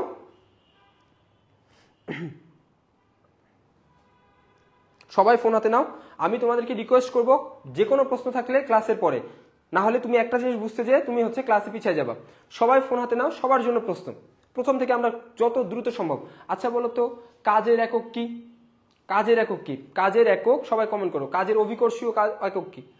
কাজের অভিকর্ষীয় একক কি? অভিকর্ষীয় কাজের একক কি? এরপরে বলো কাজ হচ্ছে ভেক্টর রাশি নাকি স্কেলার রাশি? কাজ হচ্ছে ভেক্টর রাশি নাকি স্কেলার রাশি? সবাই কমেন্ট করে জানাও, তোমাকে সময় দিচ্ছি, যত সংক্ষেপে কমেন্ট করা সম্ভব। কাজ হচ্ছে স্কেলার রাশি। তারপর ধনাত্মক কাজ, ধনাত্মক কাজে বল যেদিকে সরানো সেদিকে, সেটা হচ্ছে ধনাত্মক কাজ। ধনাত্মক কাজে গতিশক্তি বাড়ে না কমে? দেখো তো এই যে বল দিলাম, ফোনে বল দিলাম, সরানোর দিকে হলো, গতিশক্তি কি বাড়লো না কমলো? ধনাত্মক কাজে গতিশক্তি বাড়ে, স্থিতিশক্তি কমে, ধনাত্মক কাজ আমরা জানি। তারপরে তোমাকে যদি বলা হয় আচ্ছা বলো তো যে হচ্ছে ধনাত্মক কাজ বা হচ্ছে গতিশক্তি কখনো নেগেটিভ হতে পারে কিনা? গতিশক্তি কখনো নেগেটিভ হতে পারে না। গতিশক্তি ওই যে এম ভি স্কোয়ার কখনো নেগেটিভ হতে পারে না। তারপর তোমাকে যদি বলা হয় বলতো স্থিতিস্থাপক কাজ সরণের সঙ্গে কেমন, সমানুপাতিক না ব্যস্তানুপাতিক? এই কোশ্চেনটা, স্থিতিস্থাপক কাজ সরণের সঙ্গে সমানুপাতিক না ব্যস্তানুপাতিক? দেখি কে কে পারো। স্থিতিস্থাপক কাজ সরণের সঙ্গে সমানুপাতিক না ব্যস্তানুপাতিক? স্থিতিস্থাপক কাজ, ডাব্লু, স্থিতিস্থাপক কাজ সরণের সঙ্গে সমানুপাতিক না ব্যস্তানুপাতিক? সরণের সঙ্গে, সরণের সঙ্গে, সরণের বর্গের সঙ্গে সমানুপাতিক। কিন্তু অভিকর্ষীয় কাজ শুধু সমানুপাতিক। আশা করি এই চ্যাপ্টারে তোমাদের যা যা পড়াইলাম কোথাও কোনো সমস্যা থাকবে না। গতিবিদ্যা পড়াবো, গতিবিদ্যা পড়ানোর আগে তোমাদের হচ্ছে 2 মিনিটের একটা ব্রেক। কেউই ক্লাস লিভ নিও না। পরীক্ষায় আমাদের এই যে একটু আগে দেখে আসলাম যে success is the best revenge. তোমার সাকসেসফুল হতে হলে ক্লাস করতে হবে, ঠিক আছে? 2 মিনিটের ব্রেক। যার যার যে সকল জায়গায় বোঝো নাই প্রশ্ন করো, আমি উত্তর দেওয়ার জন্য আছি। 2 মিনিট পরে গতিবিদ্যা শুরু হবে। গতিবিদ্যা খুবই ছোট, 9-10-এ পড়ে আসছো, ইম্পর্টেন্ট জায়গা কম, পড়ে ফেলবো খুব তাড়াতাড়ি। সে পর্যন্ত 2 মিনিটের একটা ব্রেক, প্রশ্ন করো যার যার যে জায়গা থেকে প্রশ্ন বাকি আছে।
তাহলে চলো সময় নষ্ট না করে আমাদের পরের জায়গা চ্যাপ্টার শুরু করা যাক, সেটা হচ্ছে গতিবিদ্যা। গতিবিদ্যা আমরা 9-10-এ অলরেডি 9-10-এ খুব ভালোভাবে পড়ি। গতিবিদ্যা থেকে প্রশ্ন আসার জায়গা খুবই স্পেসিফিক। গতিবিদ্যা থেকে যা বলবো শুধু সেই জায়গাগুলো পড়বা, ইনশাল্লাহ গতিবিদ্যার ব্যাপারটা হয়ে যাবে। তোমাদের গতিবিদ্যা হচ্ছে যেহেতু ওই যে তোমাদের সিলেবাসে নাই একটা কমেন্ট দেখলাম, আমরা কোনো গ্যাপ রাখবো না, ঠিক আছে? আমরা কোনো গ্যাপ রাখবো না, আমরা গতিবিদ্যাটাও খুবই ভালোভাবে পড়বো। গতিবিদ্যা পড়ার নিয়ম হচ্ছে আমি যা বলবো শুধু তাই পড়বা এবং অনুশীলন এমসিকিউগুলো পড়বা। ম্যাথ বলো যা বলো সবই আমি ক্লাসে কভার করবো, ঠিক আছে? এবং তোমরা তো জানো যে গতিবিদ্যা ফিজিক্স ক্লাস আসলে অনেক আহামরি মজা করে নেওয়ার সুযোগ কম, তারপরে যেটুকু চেষ্টা করবো যে আমার ক্লাসের পরে যাতে ক্লাসে কভার হয়ে যায়। সবাই খুব মনোযোগ দিয়ে গতিবিদ্যা পড়ো। দেখো প্রথমে হচ্ছে এখানে বলছে, তোমরা বোর্ডে দেখতে পাচ্ছ যে প্রসঙ্গ কাঠামো কি জিনিস। প্রসঙ্গ কাঠামো কি জিনিস? দেখো এই যে আমরা কোনো একটা গ্রাফের উপরে এক্স ওয়াই জেড বসাই না, এক্স অক্ষ, ওয়াই অক্ষ, জেড অক্ষ। কোনো একটা গ্রাফের উপর আমরা যে পয়েন্ট বসাই বা গ্রাফের উপরে যে পয়েন্ট বসাই, এরকম ধরো ত্রিমাত্রিক, সেই গ্রাফ একমাত্রিক হতে পারে, দ্বিমাত্রিক হতে পারে, সে পয়েন্ট বসাই, সেই পয়েন্ট বসানোকে বলা হয় যে স্থানাঙ্ক ব্যবস্থা। সে পয়েন্ট বসানোকে বলা হয় কি? স্থানাঙ্ক ব্যবস্থা। এবং আমরা যেটা মেইনলি ব্যবহার করি সেটা হচ্ছে কার্তেশীয় স্থানাঙ্ক ব্যবস্থা। সেটাকে বলা হয় কি? কার্তেশীয় স্থানাঙ্ক ব্যবস্থা। তাহলে স্থানাঙ্ক ব্যবস্থাটা বুঝলাম। সবচেয়ে গুরুত্বপূর্ণ কি? সবচেয়ে বেশি ব্যবহৃত হচ্ছে কার্তেশীয় পদ্ধতি বা কার্তেশীয় স্থানাঙ্ক ব্যবস্থা। তাহলে প্রসঙ্গ কাঠামোটা কি? এই যে কোনো একটা স্থানাঙ্ক ব্যবস্থায় ধরো একটা বস্তু নিলাম আমি এ বস্তু নিলাম। এখন এই যে এই স্থানাঙ্ক ব্যবস্থার সাপেক্ষে এই বস্তুটা গতিশীল নাকি স্থির, এটা যে আমরা নির্ণয় করি, তখন এই স্থানাঙ্ক ব্যবস্থাটাকে বলা হচ্ছে প্রসঙ্গ কাঠামো। খুবই সিম্পল লাইন, কঠিন করে বললাম, মনোযোগ দাও। এক্স ওয়াই জেড এটা একটা স্থানাঙ্ক ব্যবস্থা। কেমন স্থানাঙ্ক ব্যবস্থা? কার্তেশীয় স্থানাঙ্ক ব্যবস্থা। সেই কার্তেশীয় স্থানাঙ্ক ব্যবস্থার সাপেক্ষে একটা বস্তু আমি কি নিলাম? একটা বস্তু নিলাম হচ্ছে এ, একটা বস্তু। সেই এ বস্তু গতিশীল নাকি স্থির, এটাকেই বলা হয় হচ্ছে প্রসঙ্গ কাঠামো। এই যে এটার সাপেক্ষে এক্স বস্তুটা গতিশীল নাকি স্থির, এটাকে বলা হয় কি? প্রসঙ্গ কাঠামো। তাহলে দেখো এই যে বললাম প্রসঙ্গ কাঠামো জিনিসটা কি? একটা স্থানাঙ্ক ব্যবস্থা, সুনির্দিষ্ট স্থানাঙ্ক ব্যবস্থা, যার সাপেক্ষে আমি বলবো এ বস্তুটা গতিশীল নাকি স্থির। এটা হচ্ছে বেসিক লাইন, একেবারে বেসিক লাইন। তাহলে এই যে প্রসঙ্গ কাঠামো কত প্রকার? 3 প্রকার। প্রসঙ্গ কাঠামো হচ্ছে 3 প্রকার, খুবই সহজ। আমরা একটু তাড়াতাড়ি পড়ে যাচ্ছি। প্রসঙ্গ কাঠামো হচ্ছে 3 প্রকার: একমাত্রিক, দ্বিমাত্রিক এবং ত্রিমাত্রিক। প্রসঙ্গ কাঠামো কত প্রকার? একমাত্রিক, দ্বিমাত্রিক এবং ত্রিমাত্রিক। এই যে একমাত্রিক, দ্বিমাত্রিক এবং ত্রিমাত্রিক, এগুলোর উদাহরণগুলো মেডিকেল অ্যাডমিশন টেস্টের জন্য খুবই গুরুত্বপূর্ণ। তাহলে আমি অনেক কিছু না বলে এক লাইনে তোমাদের সকল উদাহরণ পড়াবো। তাহলে একমাত্রিকের উদাহরণ হচ্ছে সরু সুতা, সবাই লিখে রাখো। একমাত্রিক উদাহরণ হচ্ছে সরু সুতা। একমাত্রিকের উদাহরণ হচ্ছে সরু সুতা, শুধুমাত্র একটা অক্ষ বরাবর, এক্স অক্ষ বরাবর, একমাত্রিক। দ্বিমাত্রিক উদাহরণ হচ্ছে পাতলা পিঁপড়া। মনে রাখো একটা মজার গল্প হচ্ছে, ধরো একটা পাতলা পিঁপড়া ফুটবল খেলতেছে। তাহলে কি? পাতলা পিঁপড়া ফুটবল খেলে। কি? পাতলা পিঁপড়া ফুটবল খেলে। কেন, কিভাবে, কি হচ্ছে, এটা আমরা পরে আসতেছি, শুধু আগে লিখো ফুটবল।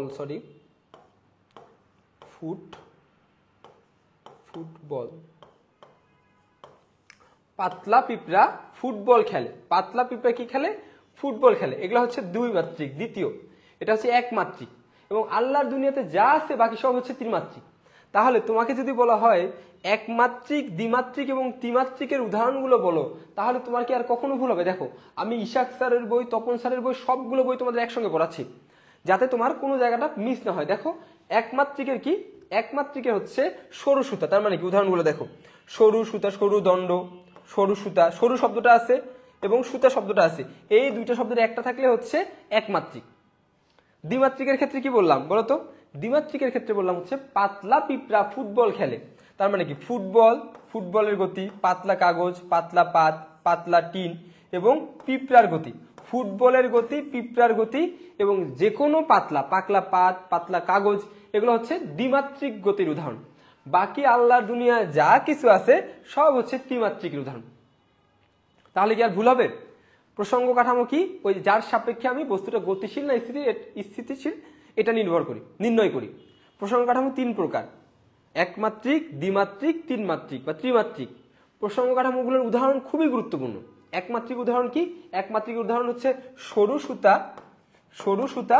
আর দ্বিমাত্রিকের উদাহরণ হচ্ছে পাতলা পিঁপড়া ফুটবল খেলে। দ্বিমাত্রিক উদাহরণ কি? পাতলা পিঁপড়া ফুটবল খেলে। বাকি আল্লাহর দুনিয়াতে যাই থাকুক না কেন সেগুলো হচ্ছে তোমার ত্রিমাত্রিকের উদাহরণ। ক্লিয়ার? এবং আরেকটা দেখো যে জড় প্রসঙ্গ কাঠামো এবং অজড় প্রসঙ্গ কাঠামো। জড় প্রসঙ্গ কাঠামো এবং অজড় প্রসঙ্গ কাঠামো। মনে রাখবা, জড় প্রসঙ্গ কাঠামো হচ্ছে বাবা মার বাধ্য সন্তান। জড় প্রসঙ্গ কাঠামো কি? জড় প্রসঙ্গ কাঠামো হচ্ছে বাবা মার বাধ্য সন্তান।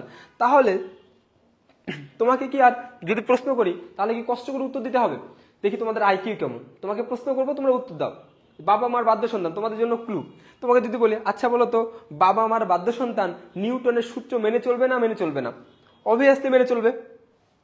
অবভিয়াসলি, কারণ হচ্ছে বাবা মার বাধ্য সন্তান নিয়ম কারণ মেনে চলবে। বাবা মার বাধ্য সন্তান সমবেগে যাবে না হচ্ছে উল্টাপাল্টা বেগে যাবে? অবশ্যই সমবেগে যাবে, যেহেতু বাবা মার সকল কথা শুনে। তারপর বাবা মার বাধ্য সন্তান হচ্ছে নিউটনের সূত্র। উদাহরণ দেখো, বেগ স্থির থাকবে না অস্থির বেগ হবে? অবশ্যই স্থির হবে। তাহলে স্থির বেগে তো ত্বরণ থাকে না, এটা তোমার এমনিই তুমি জানো। তাহলে জড় পদার্থ হচ্ছে, জড় প্রসঙ্গ কাঠামো হচ্ছে বাবা মার বাধ্য সন্তান এবং অজড় হচ্ছে অবাধ্য। দেখো, অসমবেগ, নিউটনের সূত্র মেনে চলে না, উদাহরণগুলো সব উল্টাপাল্টা উদাহরণ। তাহলে আমার কি আর জড় অজড় ভুল হবে? প্রসঙ্গ কাঠামো একভাবে তিন প্রকার: একমাত্রিক, দ্বিমাত্রিক, তিনমাত্রিক। উদাহরণগুলো জানি, সরু সুতা এবং পাতলা পিঁপড়া ফুটবল খেলে। এবং জড় অজড়র যে ডিফারেন্সিয়েশন সেটা হচ্ছে কি বলতো? জড় অজড়, জড় হচ্ছে বাবা মার বাধ্য সন্তান, অজড় হচ্ছে বাবা মার অবাধ্য সন্তান। ক্লিয়ার? পারবো আমরা জড় প্রসঙ্গ কাঠামো, অজড় প্রসঙ্গ কাঠামো? এবার দেখো যে হচ্ছে তোমাদের কাছে পড়াটা অনেক সহজ লাগতেছে না? যে ভাইয়া এত সহজ করে পড়াচ্ছে। এইটাই মেডিকেল অ্যাডমিশন টেস্টে এগুলোই আসবে। তোমরা এগুলাই কঠিন করে পড়ো, ভুল করো। তাহলে তোমাদের আমি 1 মিনিট একটু সময় নিই, ঠিক আছে? যে হচ্ছে একটু সিরিয়াস কথা বলা দরকার, যে সেকেন্ড টাইম আমাদের জন্য খুবই হার্ড। আত্মীয় স্বজন, বাবা মা, আত্মীয় স্বজন, পাড়া প্রতিবেশী সবাই তোমাকে আজে বাজে কথা বলে যে খুব তো নাম শুনছিলাম এরকম ব্রিলিয়ান্ট, এখন কেন হচ্ছে না, এখন কেন হচ্ছে না? বন্ধু বান্ধব, আত্মীয় স্বজন দেখবা খোটা দিচ্ছে। অনেকের ক্ষেত্রে ভালো, কিন্তু মনে মনে হলেও বাংলাদেশের মানুষের যা ব্যবহার এত খারাপ, তুমি এই সিচুয়েশন ফেস করবাই। তাদের মুখ বন্ধ করার, তাদের অবজ্ঞা বন্ধ করার একটাই ওয়ে, সেটা হচ্ছে সাকসেস। ক্লাস করো, মনোযোগ দিয়ে পড়ো, যা বলি টিচারদের ইনস্ট্রাকশন ফলো করো, ইনশাআল্লাহ সলিমুল্লাহ মেডিকেল কলেজের ক্যাম্পাসে তোমার সঙ্গে আমার দেখা হবেই। তাহলে চলো, দেখা হওয়ার জন্য কি করতে হবে? পড়তে হবে জড় প্রসঙ্গ কাঠামো, অজড় প্রসঙ্গ কাঠামো। অলরেডি পড়ে আসছি, তারপরে শুধু মার্ক করে দাগানো লাইনগুলো পড়ে যাও, ঠিক আছে? এই চ্যাপ্টারটা দাগানো লাইনগুলো পড়ে যাও। দেখো, সব আমি বলে দিছি, দাগানো লাইনগুলো পড়ে যাও। তাহলে এবার দেখো হচ্ছে সকল স্থিতি আপেক্ষিক, সকল গতি আপেক্ষিক। এই জায়গাটা একটু কনফিউজিং। কেন কনফিউজিং? তাহলে পরম গতি কি, আপেক্ষিক গতি কি, পরম স্থিতি কি, আপেক্ষিক স্থিতি কি? এই জায়গাটা একটা প্যাচ লাগে না? ধরো আমি বললাম আমি এটা প্রসঙ্গ কাঠামো নিলাম, সে প্রসঙ্গ কাঠামোর সাপেক্ষে এ বস্তুটা হয় গতিশীল না হলে স্থির, হয় গতিশীল না হলে স্থির। এই দুইটা তো পয়েন্ট। এই প্রসঙ্গ কাঠামোটা যদি স্থির হয় এই প্রসঙ্গ কাঠামোটা এক্স ওয়াই জেড, এই প্রসঙ্গ কাঠামোটা যদি স্থির হয়, অ্যাকচুয়ালি স্থির হয়, তাহলে এটাকে বলবো হচ্ছে পরম স্থিতি বা পরম গতি। তার মানে পরম গতি এবং পরম স্থিতির জন্য কি লাগবে, আমার প্রসঙ্গ কাঠামোটাকে স্থির লাগবে, প্রসঙ্গ কাঠামোটা স্থির লাগবে, তারপরে হবে পরম গতি বা পরম স্থিতি। কিন্তু পৃথিবীতে, দুনিয়ায় কোথাও কি পরম স্থিতি বলে কিছু আছে? পৃথিবীতে দ্বারা আছে, আমি পৃথিবী ঘুরতেছে, পৃথিবী আবার সূর্যের চারদিকে ঘুরতেছে, সূর্য আবার গ্যালাক্সি নিয়ে ঘুরতেছে, মিল্কি ওয়ে, গ্যালাক্সি, ইউনিভার্স, এরকম অসংখ্য জিনিস সবাই কাউকে না কাউকে কেন্দ্র করে ঘুরতেছে। তাহলে আমার এই যে স্থির প্রসঙ্গ কাঠামোটা কি পাওয়া সম্ভব? কোনোভাবেই পাওয়া সম্ভব না। এই জন্য সকল স্থিতি আপেক্ষিক, সকল গতি আপেক্ষিক। কারণ কি? কারণ আমার প্রসঙ্গ কাঠামোটাই তো আপেক্ষিক। অ্যাকচুয়ালি স্থির প্রসঙ্গ কাঠামো আমি আনবো কোথা থেকে? বানানো তো যায় না, উপরওয়ালা বানাইতে পারেন। কোনোদিন এখন পর্যন্ত অ্যাকচুয়ালি স্থির প্রসঙ্গ কাঠামো আবিষ্কৃত হয় নাই। তার মানে সকল গতি আপেক্ষিক, সকল স্থিতি হচ্ছে আপেক্ষিক। অনেক কিছু বর্ণনা লিখে আছে, যেটুকু বললাম সেটুকু জানো, আর কিচ্ছু দরকার নেই। তারপরে গতি বিষয়ক বিভিন্ন রাশি, এই জিনিসটা হচ্ছে তোমাদের সবাই জানো, কিন্তু তারপরে একটু ভুল হয়, তাই সেজন্য আমি মার্ক করে দিচ্ছি যে অ্যাকচুয়ালি কোন জায়গাটা একটু পড়তে হবে। স্মরণ কি? অবস্থানের পরিবর্তনকে স্মরণ বলা হয়। এখানে একটা কনফিউশন তৈরি হয় কি জানো, সময়ের সঙ্গে অবস্থানের পরিবর্তনকে কিন্তু বেগ, এই যে বেগের সঙ্গে একটা কনফিউশন তৈরি হয়।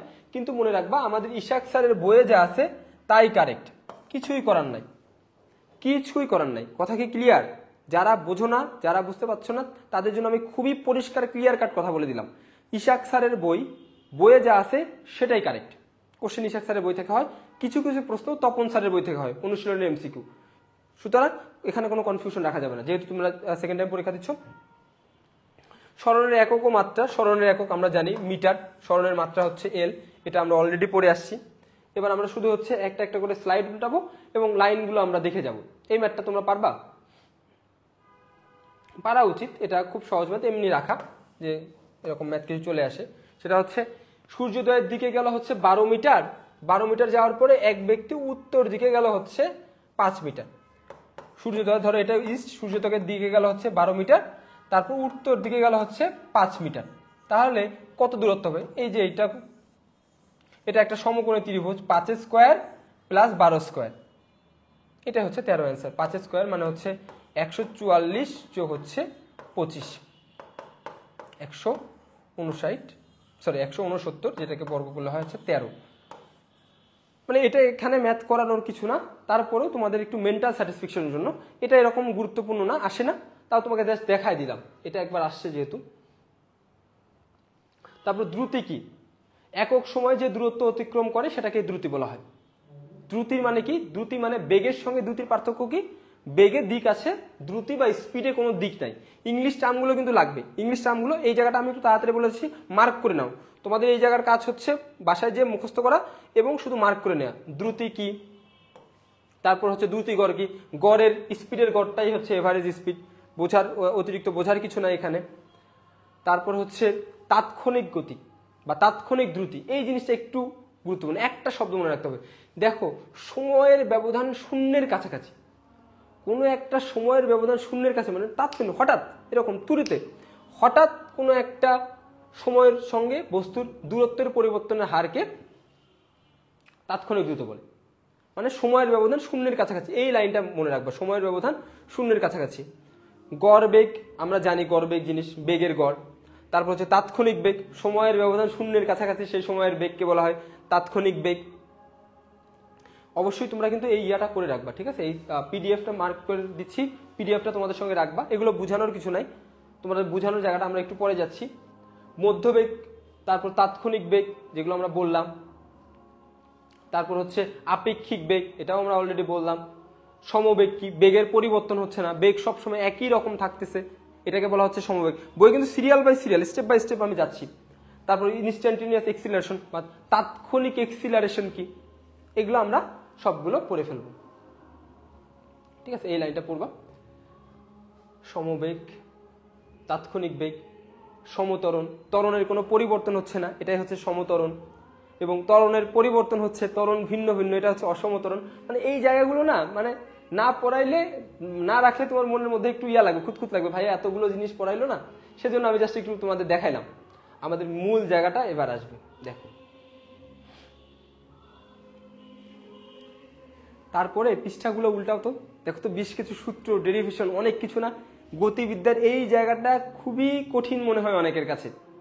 তুমি আমাকে 20 সেকেন্ড সময় দাও, সবাই একটু মাথাটা ঠান্ডা করো, কুল, কোনো কিছু ভাবিও না, চুপ করে মাথাটা ঠান্ডা রাখো। আমি 4টা সূত্র লিখবো বোর্ডে, সবাই একটু মাথা ঠান্ডা করো।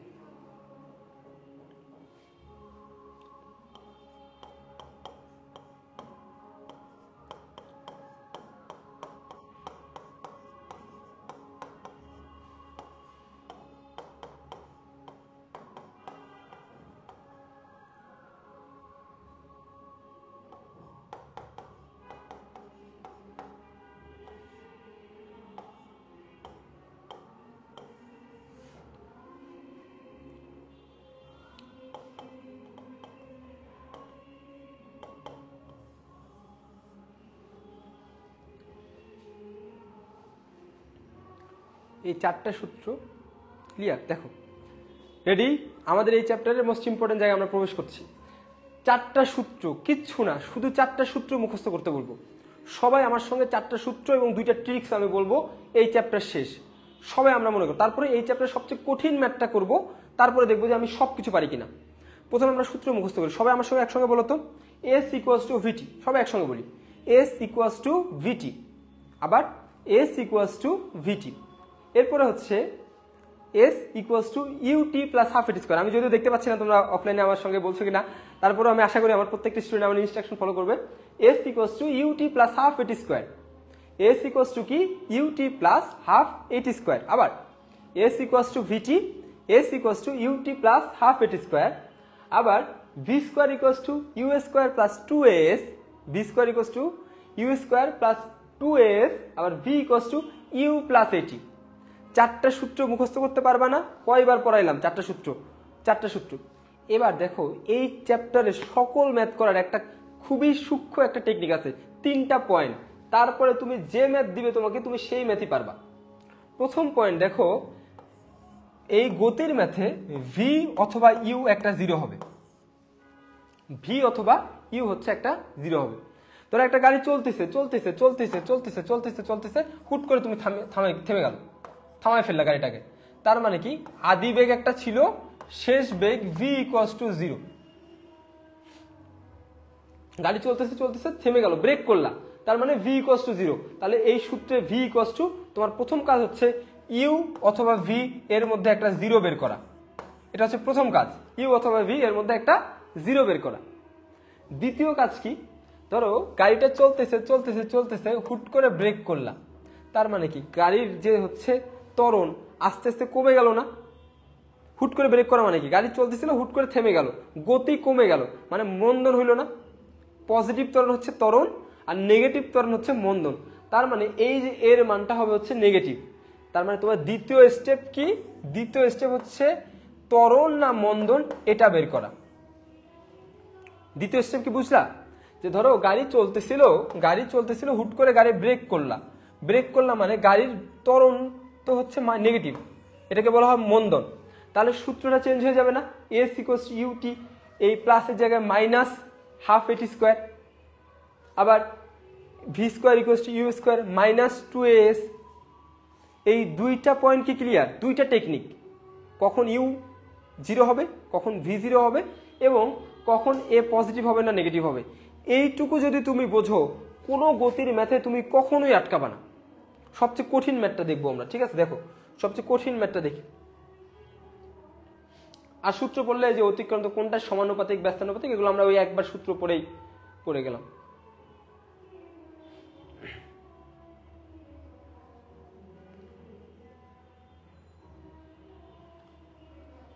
এই ম্যাথটা হচ্ছে সবচেয়ে কঠিন ম্যাথ ধরা হয়, মানে মেডিকেল অ্যাডমিশন টেস্টের জন্য আসার মতো সবচেয়ে কঠিন ম্যাথ। দেখো কিছুই বলে নাই, এই ম্যাথটা পারলে তুমি গতির সকল কিছু পারো। একটা গাড়ি চলতেছে চলতেছে, গাড়িটা দ্বিগুণ হলে, গাড়ির গতি দ্বিগুণ হলে ব্রেক চেপে থামানোর দূরত্ব কত গুণ হবে? কিছুই বলা নাই। গাড়ি চলতেছে চলতেছে চলতেছে, গাড়ির গতি যদি দ্বিগুণ হয়, ব্রেক চেপে থামানোর ক্ষেত্রে গাড়ির দূরত্ব মানে গাড়ি চলতেছিল, ব্রেক করলে একটা জায়গায় থেমে গেল। গাড়ি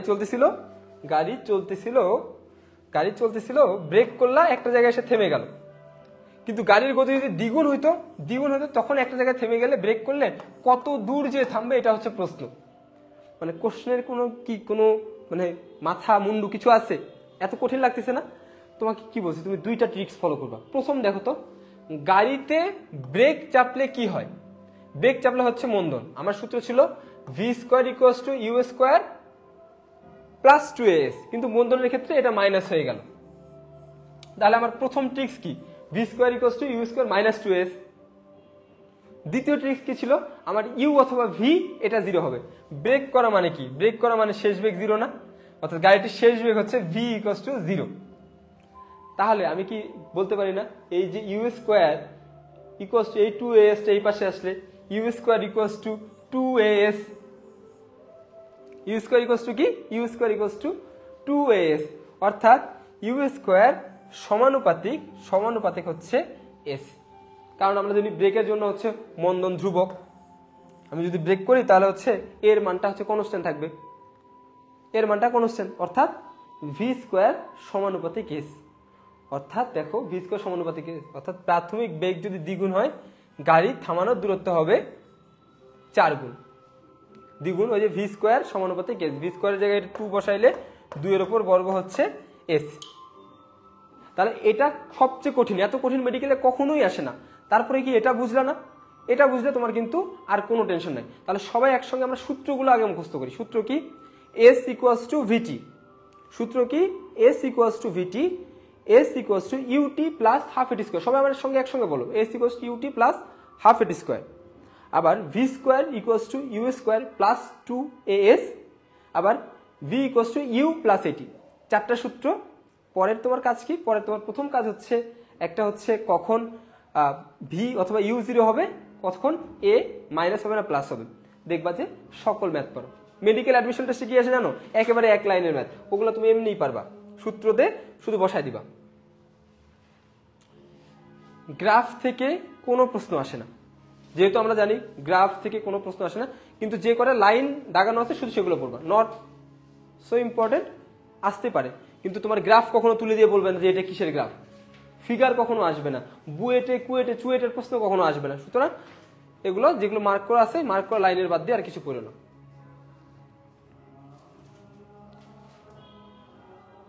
বাইরে গান হচ্ছে বুঝছো, সালাম সালাম হাজার সালাম। কালকে 21শে ফেব্রুয়ারি, তোমরা কি শুনতে পাচ্ছ? ম্যাথ কত বিশাল একটা ম্যাথ, দেখলেই ভয় লাগে, তাই না? তাহলে এই যে মেডিকোর, আমাদের কেন মেডিকো এত ভালো, মেডিকো থেকে এত চান্স পাই কেন এত বেশি? সেকেন্ড টাইমে তুমি যে কোনো কাউকে জিজ্ঞেস করবা মেডিকোর উপরে সবাই এত প্লিজড কেন? একটা ছোট ট্রিক্স যদি বলি তাহলে তুমি বুঝবা। দেখো এই যে এত বিশাল ম্যাথ, দেখবা যে কোনো পরীক্ষায় এই যে গুলি ছোড়া হলো, এতটুকু ভেদ করার পরে গুলিটির বেগ অর্ধেক হয়ে যায়। তুমি দেখবা যে কোনো পরীক্ষা যেগুলোতে ক্যালকুলেটর নাই, হয় বেগ 75% কমে যাবে অথবা বেগ 50% কমে যাবে, অর্থাৎ অর্ধেক হয়ে যাবে। তুমি খেয়াল করে দেখবা এই দুইটাই, এর বাইরে কিচ্ছু না। হয় বেগ 75% কমবে অথবা বেগ অর্ধেক কমবে। দেখো কত বিশাল করে দেয়া না? কিছুই দরকার নাই। যদি 50% থাকে 3 দিয়ে ভাগ করবা, লিখে নাও, আজীবনের জন্য লিখে নাও। যদি 50% থাকে 3 দিয়ে ভাগ, যদি 75% থাকে, যে 75% কমে গেল, তাহলে হচ্ছে 15 দিয়ে ভাগ। তাহলে কত? তাহলে হচ্ছে 15 দিয়ে ভাগ। খুবই সিম্পল, এত বিশাল ম্যাথ করার দরকারই নাই। তাহলে দেখো এখানে কত অংশ ভেদ করছে? 0.06। আমি কি বলছি? 3 দিয়ে ভাগ করব, 3 দিয়ে 6কে ভাগ করলে 2, তার মানে হচ্ছে 0.02। পারবো? খুবই সহজ না? দেখি আমরা আরো কিছু ম্যাথ করি এরকম, সামনে পাই কিনা। তোমাদের বইয়ে দেখবা অনেকগুলো আছে, সবগুলোই আমরা পারবো। এত প্যাচের দরকার নাই, ঠিক আছে? অনেক কঠিন করে দেয়া আছে। তারপর অর্ধেক বেগ হারায় মানে কি? কত দিয়ে ভাগ? 3 দিয়ে ভাগ। 56কে 3 দিয়ে ভাগ করলে কত হয়? 18 সামথিং আসে। দেখো 0.56 মিটারকে ভাগ করলে 0.87, ঠিক আছে? তারপর দেখো 75%। এই ম্যাথটা দেখি তোমরা পারো কিনা। আমি কি বলছি? 75% বেগ হারায় মানে কত দিয়ে ভাগ হবে বলো তো? 75% বেগ হারায় মানে 75। তোমাদের ক্লাসটা একটু লেন্দি হয়ে যাচ্ছে, কিছু করার নাই, দুইটা বড় বড় চ্যাপ্টার আমার ভাগ্যে দেয়া। 75% হলে 15 দিয়ে ভাগ। কত দিয়ে ভাগ? 15 দিয়ে ভাগ। খুবই সিম্পল, 0.04 কে 15 দিয়ে ভাগ করো, খুব সহজ। এবারই তোমাদের কষ্টটা শুরু। ভাইয়াকে বলবো, ভাইয়া আমরা তো মাত্র মেডিকেলে ক্যালকুলেটর ব্যবহার করতে হয় না, আমরা ম্যাথ পারি না জন্যই তো ভাই মেডিকেলে আসছি, আবার আপনি এত বড় ম্যাথ আমাদের ধরাই দিলেন। দেখো খুবই সহজ, খুবই সহজ। 0.04 কে আমি লিখতে পারি না যে 0.04 কে আমি লিখতে পারি না যে হচ্ছে 0/100। 0/100 এটাকে লিখা যায় 0.04, অথবা 40/1000 এটাকে লিখা যায় 0.04 কে। একই জিনিস, 0.04/100, পরে হচ্ছে দুই পাশে একটা করে জিরো যোগ করে দিলাম। 40 কে 15 তে ভাগ করা যায়। 40 কে 15 দিয়ে ভাগ করলে কত হবে বলতো? 40 কে 15 দিয়ে ভাগ করলে 2 পয়েন্ট সামথিং ইন্টু 10⁻³ এই যে 1000, নিচে 1000 ছিল, একটু বুঝো নাই তাই না? মনোযোগ দাও। 0.04/15 এটাকে আমি লিখতে পারি যে 4/100। 0.04 মানে কি 4/100 ডিভাইডেড বাই 15। এটাকে আমি আরো একটু ভাগ করে লিখতে পারি 40/1000 ইন্টু 15 ভাগ। তাহলে এই 15 দিয়ে 40 কে ভাগ করলে কি হবে? 2 পয়েন্ট সামথিং ইন্টু এই যে 1000, এটাকে আমি লিখতে পারি ইন্টু 10⁻³ বা ইনভার্স 3, 10⁻³ শুধু 15 দিয়ে ভাগ। মানে এত কঠিনে যাওয়ার দরকার নাই, যা থাকবে 75% 15 দিয়ে ভাগ করবা, দেখবা 2 পয়েন্ট সামথিং চলে আসছে। 40 কে 15 দিয়ে ভাগ করলে 2.67 চলে আসছে। তাহলে এই যে কঠিন কঠিন ম্যাথ তোমার কি আর করতে হবে? পারবা না?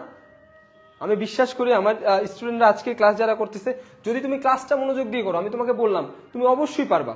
এই ম্যাথও আমরা পড়ে আসছি, ঠিক আছে? 75% বেগ হারায়, এই ম্যাথও আমরা পড়ে আসছি।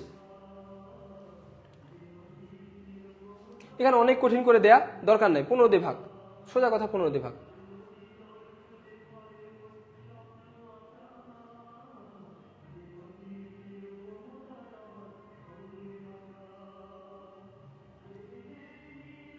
তারপর দেখি এটা পারো কিনা এই ম্যাথের পরে, ঠিক আছে? প্রজেক্টাইলের পরে এই যে এই ম্যাথটা, এটা কিন্তু আমরা পড়ে আসছি অলরেডি, যে একটা রাইফেলের গুলি একটি তক্তাকে ঠিক ভেদ করতে পারে, একটি গুলি একটা তক্তা থেকে ভেদ করতে পারে যদি গুলির বেগ 4 গুণ হয়। ওই যে পড়ে আসছি n², 4 গুণ হলে কি? 4 গুণ হলে হচ্ছে n²। n² মানে কি? 4 গুণ হলে 16, n² 4 গুণ হলে 16। তোমাকে আমি রিকোয়েস্ট করব, এই চ্যাপ্টারে যে ম্যাথগুলো আমি দেখাচ্ছি, খুবই স্পেসিফিক ম্যাথ দেখাচ্ছি, খুবই শর্টকাট ট্রিক দেখাচ্ছি, অবশ্যই অবশ্যই অবশ্যই ক্লাসটা ভালো করে মনোযোগ দিয়ে পড়বা, ইনশাল্লাহ এখান থেকে কোনো ভুল হবে না। এবার আমাদের আজকের ক্লাসের আরেকটা খুবই ইম্পর্টেন্ট টপিক হচ্ছে প্রাস, প্রজেক্টাইল, তাই না? তার আগে তোমাদের দেখি যে তোমরা আছো কিনা।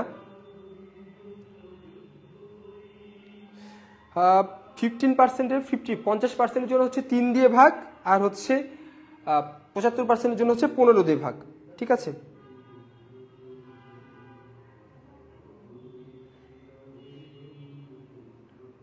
একজন জিজ্ঞেস করছে, স্যার আপনি দেখতে আমার বান্ধবীর বয়ফ্রেন্ডের মতো। এই তোমার ক্লাস করা বাদ দিয়ে তুমি এগুলো কি বলো? ছেলে পেলে। আচ্ছা,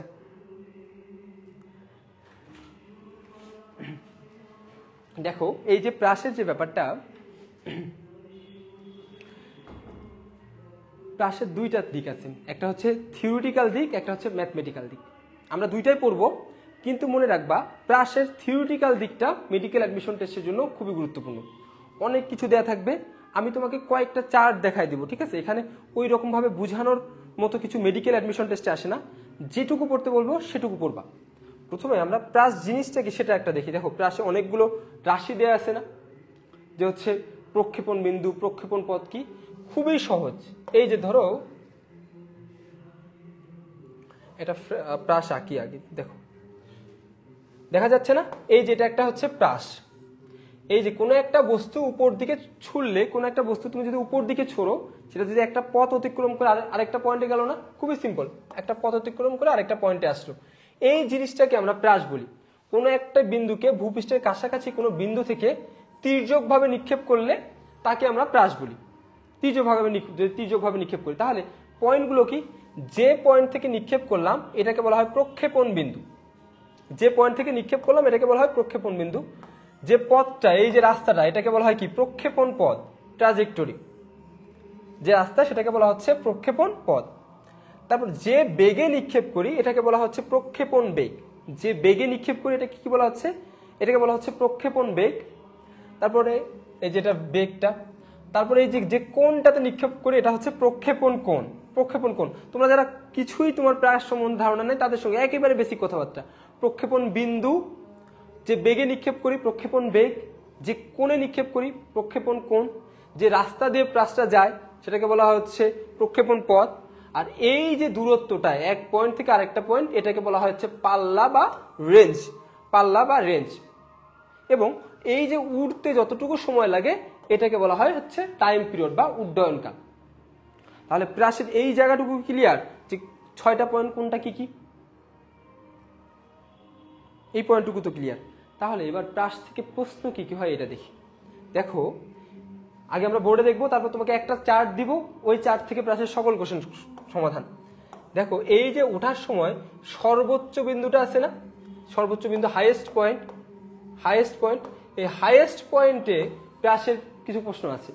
দেখো সর্বোচ্চ বিন্দুতে বেগ কত, একটা প্রাস তুমি ছুড়লা উপরে গেল, একটা জায়গায় যে থামবে তো, তারপরে না নিচে পড়া শুরু করবে, তাই না?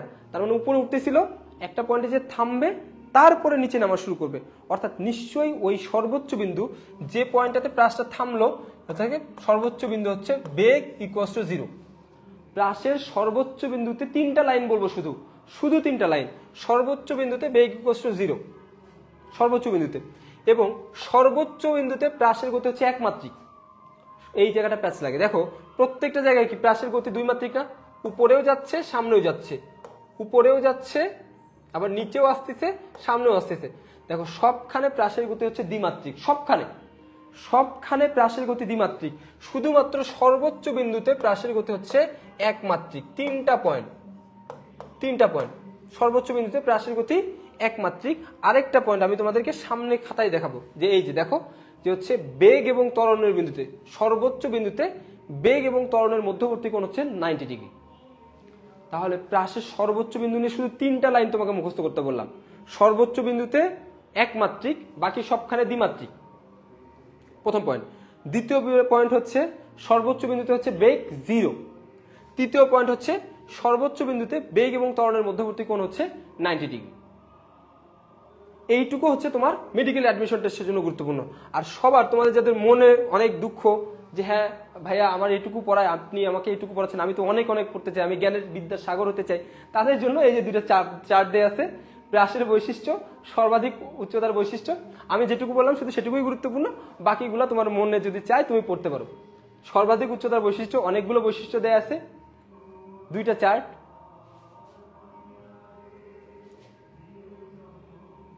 ঠিক আছে, এই চার্টগুলো আমি হচ্ছে তোমাদের একটা একটা করে স্লাইডে দিয়ে দিব। মানে এত কিছু, যেখানে অনেক কিছু দেয়া আছে, কোনো কিছু লাগবে না। ঠিক আছে, তোমাদের জাস্ট যাতে যদি তোমার ভালো লাগে, ক্লাসটা করে মনে হয় যে না সবই পড়ানো হয়েছে এবং বইয়ের বাইরের, সেজন্য এগুলো দেয়া। তোমাকে রিকোয়েস্ট করবো, আমি যে 2টা চার্ট শুধুমাত্র তোমাকে দেখাইলাম, তুমি শুধু সেই চার্টগুলো পড়বা। এই যে সর্বাধিক উত্তরের বৈশিষ্ট্য, ওই একই চার্ট, বারবার কিছু পয়েন্ট ব্যাখ্যা করে বলা আছে। মেডিকেল অ্যাডমিশন টেস্টের জন্য গুরুত্বপূর্ণ না, শুধু চার্টটা গুরুত্বপূর্ণ। এই যে প্রাসের বৈশিষ্ট্য, শুধু চার্টটা গুরুত্বপূর্ণ, বাকি কোনো কিছু গুরুত্বপূর্ণ না। প্রাসের, ঠিক আছে, প্রাসের বৈশিষ্ট্যগুলো তুমি পড়ে নিবা। এবার আসো আমরা প্রাসের ম্যাথমেটিক্যাল টার্মগুলো একটু দেখে নিই। আমরা তো প্রাসের এতক্ষণ পর্যন্ত দেখলাম যে হচ্ছে প্রাসের যে হচ্ছে বৈশিষ্ট্যগুলা থিওরিটিক্যাল। প্রাসের ম্যাথমেটিক্যাল টার্মগুলো কিন্তু মেডিকেল অ্যাডমিশন টেস্টের জন্য গুরুত্বপূর্ণ না, কিন্তু তোমাকে এটাও খুবই সিম্পল ভাবে প্রাসের ম্যাথমেটিক্যাল টার্ম, মেডিকেল অ্যাডমিশন কেন যে কোনো অ্যাডমিশনের জন্য খুব সহজ করে পড়ানো সম্ভব। তুমি শুধু এই 4টা সূত্র মুখস্থ করো, নাথিং এলস। প্রাসের ম্যাথ কখনোই ঘুরায় ফিরায় কোশ্চেন করে না, ডিরেক্টলি বলে দেয়, এইচ এর মান বলে দেয়, ভির মান বলে দেয়, জির মান বলে দেয়, সব মানে বলে দেয়। তোমার শুধু কাজ হচ্ছে কোনটা সূত্র কি, সেই সূত্রগুলো মুখস্থ করা, নাথিং এলস। তোমাকে যে যাই বলুক তুমি শুধু প্রাসের সূত্রগুলো মুখস্থ করবে আর নাথিং এলস। দেখো সর্বাধিক উচ্চতা h = v² sin² θ/ 2g, nothing else, সবই দেয়া থাকবে। সর্বাধিক উচ্চতাতে পৌঁছাতে সময় t = মান, বিচরণ কাল অর্থাৎ time period t = 2v0 sin θ/g, অনুভূমিক পাল্লা r = কি। প্রাসের ম্যাথের জন্য ম্যাথ আসে না মেডিকেল অ্যাডমিশন টেস্টে, প্রথম কথা যে লাগে না। তারপরেও তোমার যদি কমপ্লিট স্টাডি কমপ্লিট প্রিপারেশনের জন্য শুধু সূত্রগুলো মুখস্থ করলে মোর দ্যান এনাফ। একটা পয়েন্ট যেটা তোমার ভুল হয়, ক্লু দিয়ে দিই, যে যদি তুমি সোজা উপরের দিকে একটা বস্তু ছোড়ো তাহলে কোনটা কত ডিগ্রি, দেখো কোনটা হচ্ছে সাইন 90 ডিগ্রি। 90 ডিগ্রি যদি উপরে ছোট একটা বস্তু তাহলে কোনটা কি 90 ডিগ্রি না। তাহলে সোজা উপরের দিকে যদি কোনো বস্তু ছিল তাহলে sin² θ মান হচ্ছে 1। তাহলে এই কোণের মানগুলো তোমার আর লাগবে না। যদি একটা বস্তু সোজা উপরের দিকে ছোড়া হয় তাহলে sin 90 ডিগ্রির মান হচ্ছে 1, কোণের মানগুলো আর লাগবে না। এছাড়া প্রাসে শুধুমাত্র যে সূত্র দিলাম এটা মোর দ্যান এনাফ। পারবো আমরা প্রাস যেটুকু বললাম এবং যেটুকু পড়তে বললাম, পারবো না? তোমরা জানাও পারবো কিনা। না পারলে আমরা আবার পড়বো প্রাস, ঠিক আছে? যতবার লাগে ততবার পড়বো।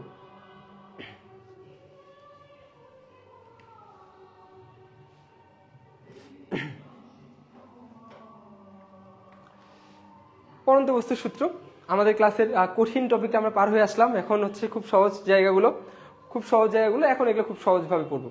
পরন্ত বস্তুর সূত্র আছে হচ্ছে 3টা, যে হচ্ছে প্রথম সূত্র, দ্বিতীয় সূত্র, তৃতীয় সূত্র। ইতালীয় বিজ্ঞানী গ্যালিলিও দেন।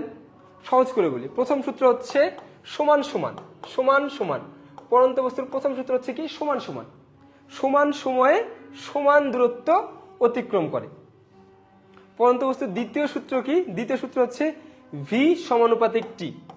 ভি সমানুপাতিক টি অর্থাৎ প্রাপ্ত বেগ ওই সময়ের এই যে নির্দিষ্ট সময় টি এর প্রাপ্ত বেগ ওই সময়ের সমানুপাতিক। ভি বেগ সময়ের সমানুপাতিক। 2 নম্বর সূত্র। পরন্ত বস্তুর কটা সূত্র? 3টা। আর 3 নম্বর সূত্র কি? 3 নম্বর সূত্র হচ্ছে, দেখো এই যে এখানে দেখতেই পাচ্ছ তোমরা, যে দূরত্ব অতিক্রম করে তা ওই সময়ের বর্গের সমানুপাতিক, অর্থাৎ এই যে h proportional to t²।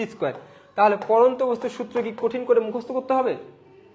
পরন্ত বস্তুর সূত্র কে দেন? পরন্ত বস্তুর সূত্র দেন হচ্ছে গ্যালিলিও। পরন্ত বস্তুর সূত্র গ্যালিলিও। 3টা সূত্র সবাই আমরা একসঙ্গে বলি, একসঙ্গে। সমান সমান সমান সময়ে সমান দূরত্ব অতিক্রম করে। 2 নম্বর সূত্র ভি সমানুপাতিক হচ্ছে টি। 3 নম্বর সূত্র h সমানুপাতিক হচ্ছে t²। h সমানুপাতিক t²। পরন্ত বস্তুর 3টা সূত্র খুবই সহজ। এবং এই যে জেনে রাখো 100% দেয়া আছে 3টা মুখস্থ লাইন, যে পরন্ত বস্তুর সূত্র পরীক্ষা করেন কে? গ্যালিলিও। গিনীয় পালক পরীক্ষা করেন কে? হচ্ছে নিউটন। এবং গিনীয় পালক পরীক্ষা 180 ফুট থেকে পিসার যে হেলানো টাওয়ার, এটা নিয়ে একটা কন্ট্রোভার্সি আছে। কন্ট্রোভার্সি হচ্ছে নিউটন আসলে গিনীয় পালক পরীক্ষা একটা বায়ুশূন্য নলে করেন। কিন্তু আমি তোমাকে আগে যেটা বলছি যে আমরা অ্যাকচুয়ালি কি আছে সেটা জানার থেকে আমরা পরীক্ষায় যেটা রাইট অ্যান্সার সেটা প্রিফার করবো। সুতরাং বইয়ে যা আছে হুবহু তাই করতে হবে। এটা নিয়ে আমি কথা বাড়াবো না। আশা করি যে তুমি হচ্ছে এই জায়গাটা পারবা, পরন্ত বস্তুর সূত্র। এবং আমাদের আজকের ক্লাসের শেষ টপিক হচ্ছে সুষম বৃত্তীয় গতি। আমাদের আজকের ক্লাসের শেষ টপিক কি? অনেক কষ্ট লাগছে না এত কিছু পড়ে ফেললা? সুষম বৃত্তীয় গতি। সুষম বৃত্তীয় গতি, সুষম মানে কি? যে হ্যাঁ ঠিক আছে, সমদ্রুতিতে ঘূর্ণায়মান কোনো বস্তু হচ্ছে সুষম বৃত্তীয় গতি। বিশাল বিশাল ব্যাখ্যা দেয়া আছে, কিছু লাগবে না। লাগবে হচ্ছে সুষম বৃত্তীয় গতির বৈশিষ্ট্য। বৈশিষ্ট্যগুলো খুবই সহজ। দেখো, সমদ্রুতিতে বিদ্যমান, নামই সুষম, তার মানে কি সমদ্রুতিতে বিদ্যমান। এই গতিকে সমকৌণিক বেগ বিদ্যমান। এই গতিতে কি সমকৌণিক বেগও বিদ্যমান। সমদ্রুতি এবং সমকৌণিক বেগ দুইটাই বিদ্যমান। 3 নম্বর পয়েন্ট আর 4 নম্বর পয়েন্টে ভুল হয়, খুবই গুরুত্বপূর্ণ। 3 নম্বর পয়েন্ট এবং 4 নম্বর পয়েন্টে ভুল হয়। দেখো যে হচ্ছে কৌণিক ত্বরণ শূন্য কেন্দ্রমুখী, যেহেতু এটা বৃত্তাকার গতি, তার মানে কি এর কেন্দ্রমুখী ত্বরণ থাকবে। যেহেতু এটা বৃত্তাকার গতি, এটা কি এটার কেন্দ্রমুখী ত্বরণ থাকবে, কিন্তু কৌণিক ত্বরণ থাকবে না, কোনাকুনি ভাবে ত্বরণ থাকবে না। খুবই সিম্পল একটা লাইন। যেহেতু এটা বৃত্তাকার গতি, কেন হচ্ছে আমরা এই জায়গায় যাব না, আমাদের লাইন যেটা লাগবে, এটা বৃত্তাকার গতি, বৃত্তাকার গতির কেন্দ্র আছে, বৃত্তে যেহেতু কেন্দ্র আছে সেজন্য এটার কেন্দ্রমুখী ত্বরণ থাকবে, কিন্তু কৌণিক ত্বরণটা থাকবে না। কিন্তু এটা কি কৌণিক ত্বরণটা থাকবে না। পারবো আমরা এই জায়গাটুকু?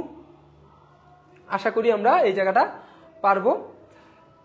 এর সঙ্গে আমাদের আজকের চ্যাপ্টার, দুইটা চ্যাপ্টার, অনেক বড় দুইটা চ্যাপ্টার, ইম্পর্টেন্ট জায়গাগুলো, ইম্পর্টেন্ট ম্যাথগুলো খুবই সুন্দর করে তোমাদেরকে বুঝে দেওয়ার চেষ্টা করলাম। একটা টপিক যেটা তোমাদের মেডিকেলে একটা সময় অনেক ইম্পর্টেন্ট ছিল, এখন খুব একটা ইম্পর্টেন্ট না, যে হচ্ছে ঘড়ির কাঁটার কৌণিক বেগ। এই একটা সূত্র দিয়ে তুমি পড়তে পারবা, omega equals to 2π/t। Omega equals to কি, কৌণিক বেগ ওমেগা ইকুয়ালস টু 2π/t, টির মানটা বসা দিলে হবে। এটা নিয়ে হচ্ছে আমরা ডিটেলসে আমাদের তেমন কোনো কিছু বলতে হবে না, ঠিক আছে। ঘড়ির কাঁটার কৌণিক বেগ ওই একটা সূত্র যেটা বললাম হচ্ছে ওমেগা ইকুয়ালস টু 2π/t। ঘড়ির কাঁটার সূত্র, ঘড়ির কাঁটার যে হচ্ছে মিনিটের কাঁটার কৌণিক বেগ, মিনিটের কাঁটা হলে তুমি মিনিট দিয়ে ভাগ দিবা, ঘন্টার কাঁটার জন্য হলে ঘন্টা দিয়ে ভাগ দিবা, যদি সেকেন্ডের হয় তাহলে সেকেন্ডের জন্য ভাগ দিবা। সুতরাং এটা নিয়ে ওই একটা সূত্র, এটা নিয়ে ঝামেলা করার কোনো কারণ নাই, আশা করি তোমরা পারবা। এর সঙ্গে তোমাদের খুবই বড় দুইটা চ্যাপ্টার সেটা শেষ হলো। আশা করি তোমাদের এই দুটো চ্যাপ্টারে বুঝতে কোথাও কোনো সমস্যা নেই। এর সঙ্গে আমি যেটুকু বললাম এটার সঙ্গে শুধুমাত্র অনুশীলনী এমসিকিউ প্লাস যে হচ্ছে অধ্যায় শেষে যে সার সংক্ষেপ, এটুকু পড়লেই হবে। সবাইকে থ্যাংক ইউ ভেরি মাচ কষ্ট করে ক্লাসটা করার জন্য। কারো কোনো কোশ্চেন থাকলে তোমরা করতে পারো, কারো কোনো প্রশ্ন থাকলে করতে পারো। আমি যা পড়াইলাম এটা প্লাস অনুশীলনী এমসিকিউ সার সংক্ষেপ বাদ দিয়ে আর কিচ্ছু লাগবে না। তাহলে দেখি তোমাদের প্রশ্নগুলো দেখি, যা যা পড়াইলাম সব পারবা? দেখি ম্যাথগুলো আমরা একটু রিকল করি। আচ্ছা বলো তো, 50% যদি বেগ কমে যায় কত দিয়ে ভাগ দিব?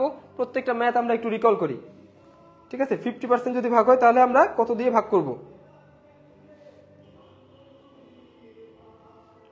যদি 50% হয় কত দিয়ে ভাগ করব? 50% হলে 3 দিয়ে ভাগ করব। প্রত্যেকটা ম্যাথ আমরা একটু সংক্ষেপ করি। যদি 75% হয় কত দিয়ে ভাগ করব? 75% হলে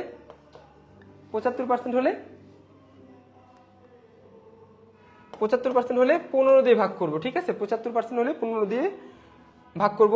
তারপরে তোমাকে যদি বলে ওই যে একটা বস্তু যে পড়ে গেল, উচ্চতা হাইটের যে সূত্র সেটা কত?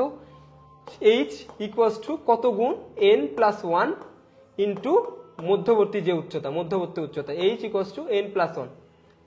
তারপর তক্তা, একটা তক্তা গুলি করলাম, সে একটা তক্তা ভেদ করতে পারে, গুলির বেগ বাড়াই দিলে সেটা হচ্ছে n², গুলির বেগ বাড়াই দিলে সেটা কি, সেটা হচ্ছে n²। এরকম করে যতগুলো ম্যাথ আছে আমরা কিন্তু সবগুলোই পারবো, ঠিক আছে। আশা করা যায় তোমাদের সবার জন্য এই ক্লাসটা খুবই হেল্পফুল হবে। মেডিকোতে তোমাদের সঙ্গে অন্য কোনো ক্লাস নিয়ে আবার কখনো দেখা হবে। সে পর্যন্ত সবাইকে আল্লাহ হাফেজ, থ্যাংক ইউ ভেরি মাচ, দেখা হবে ইনশাল্লাহ।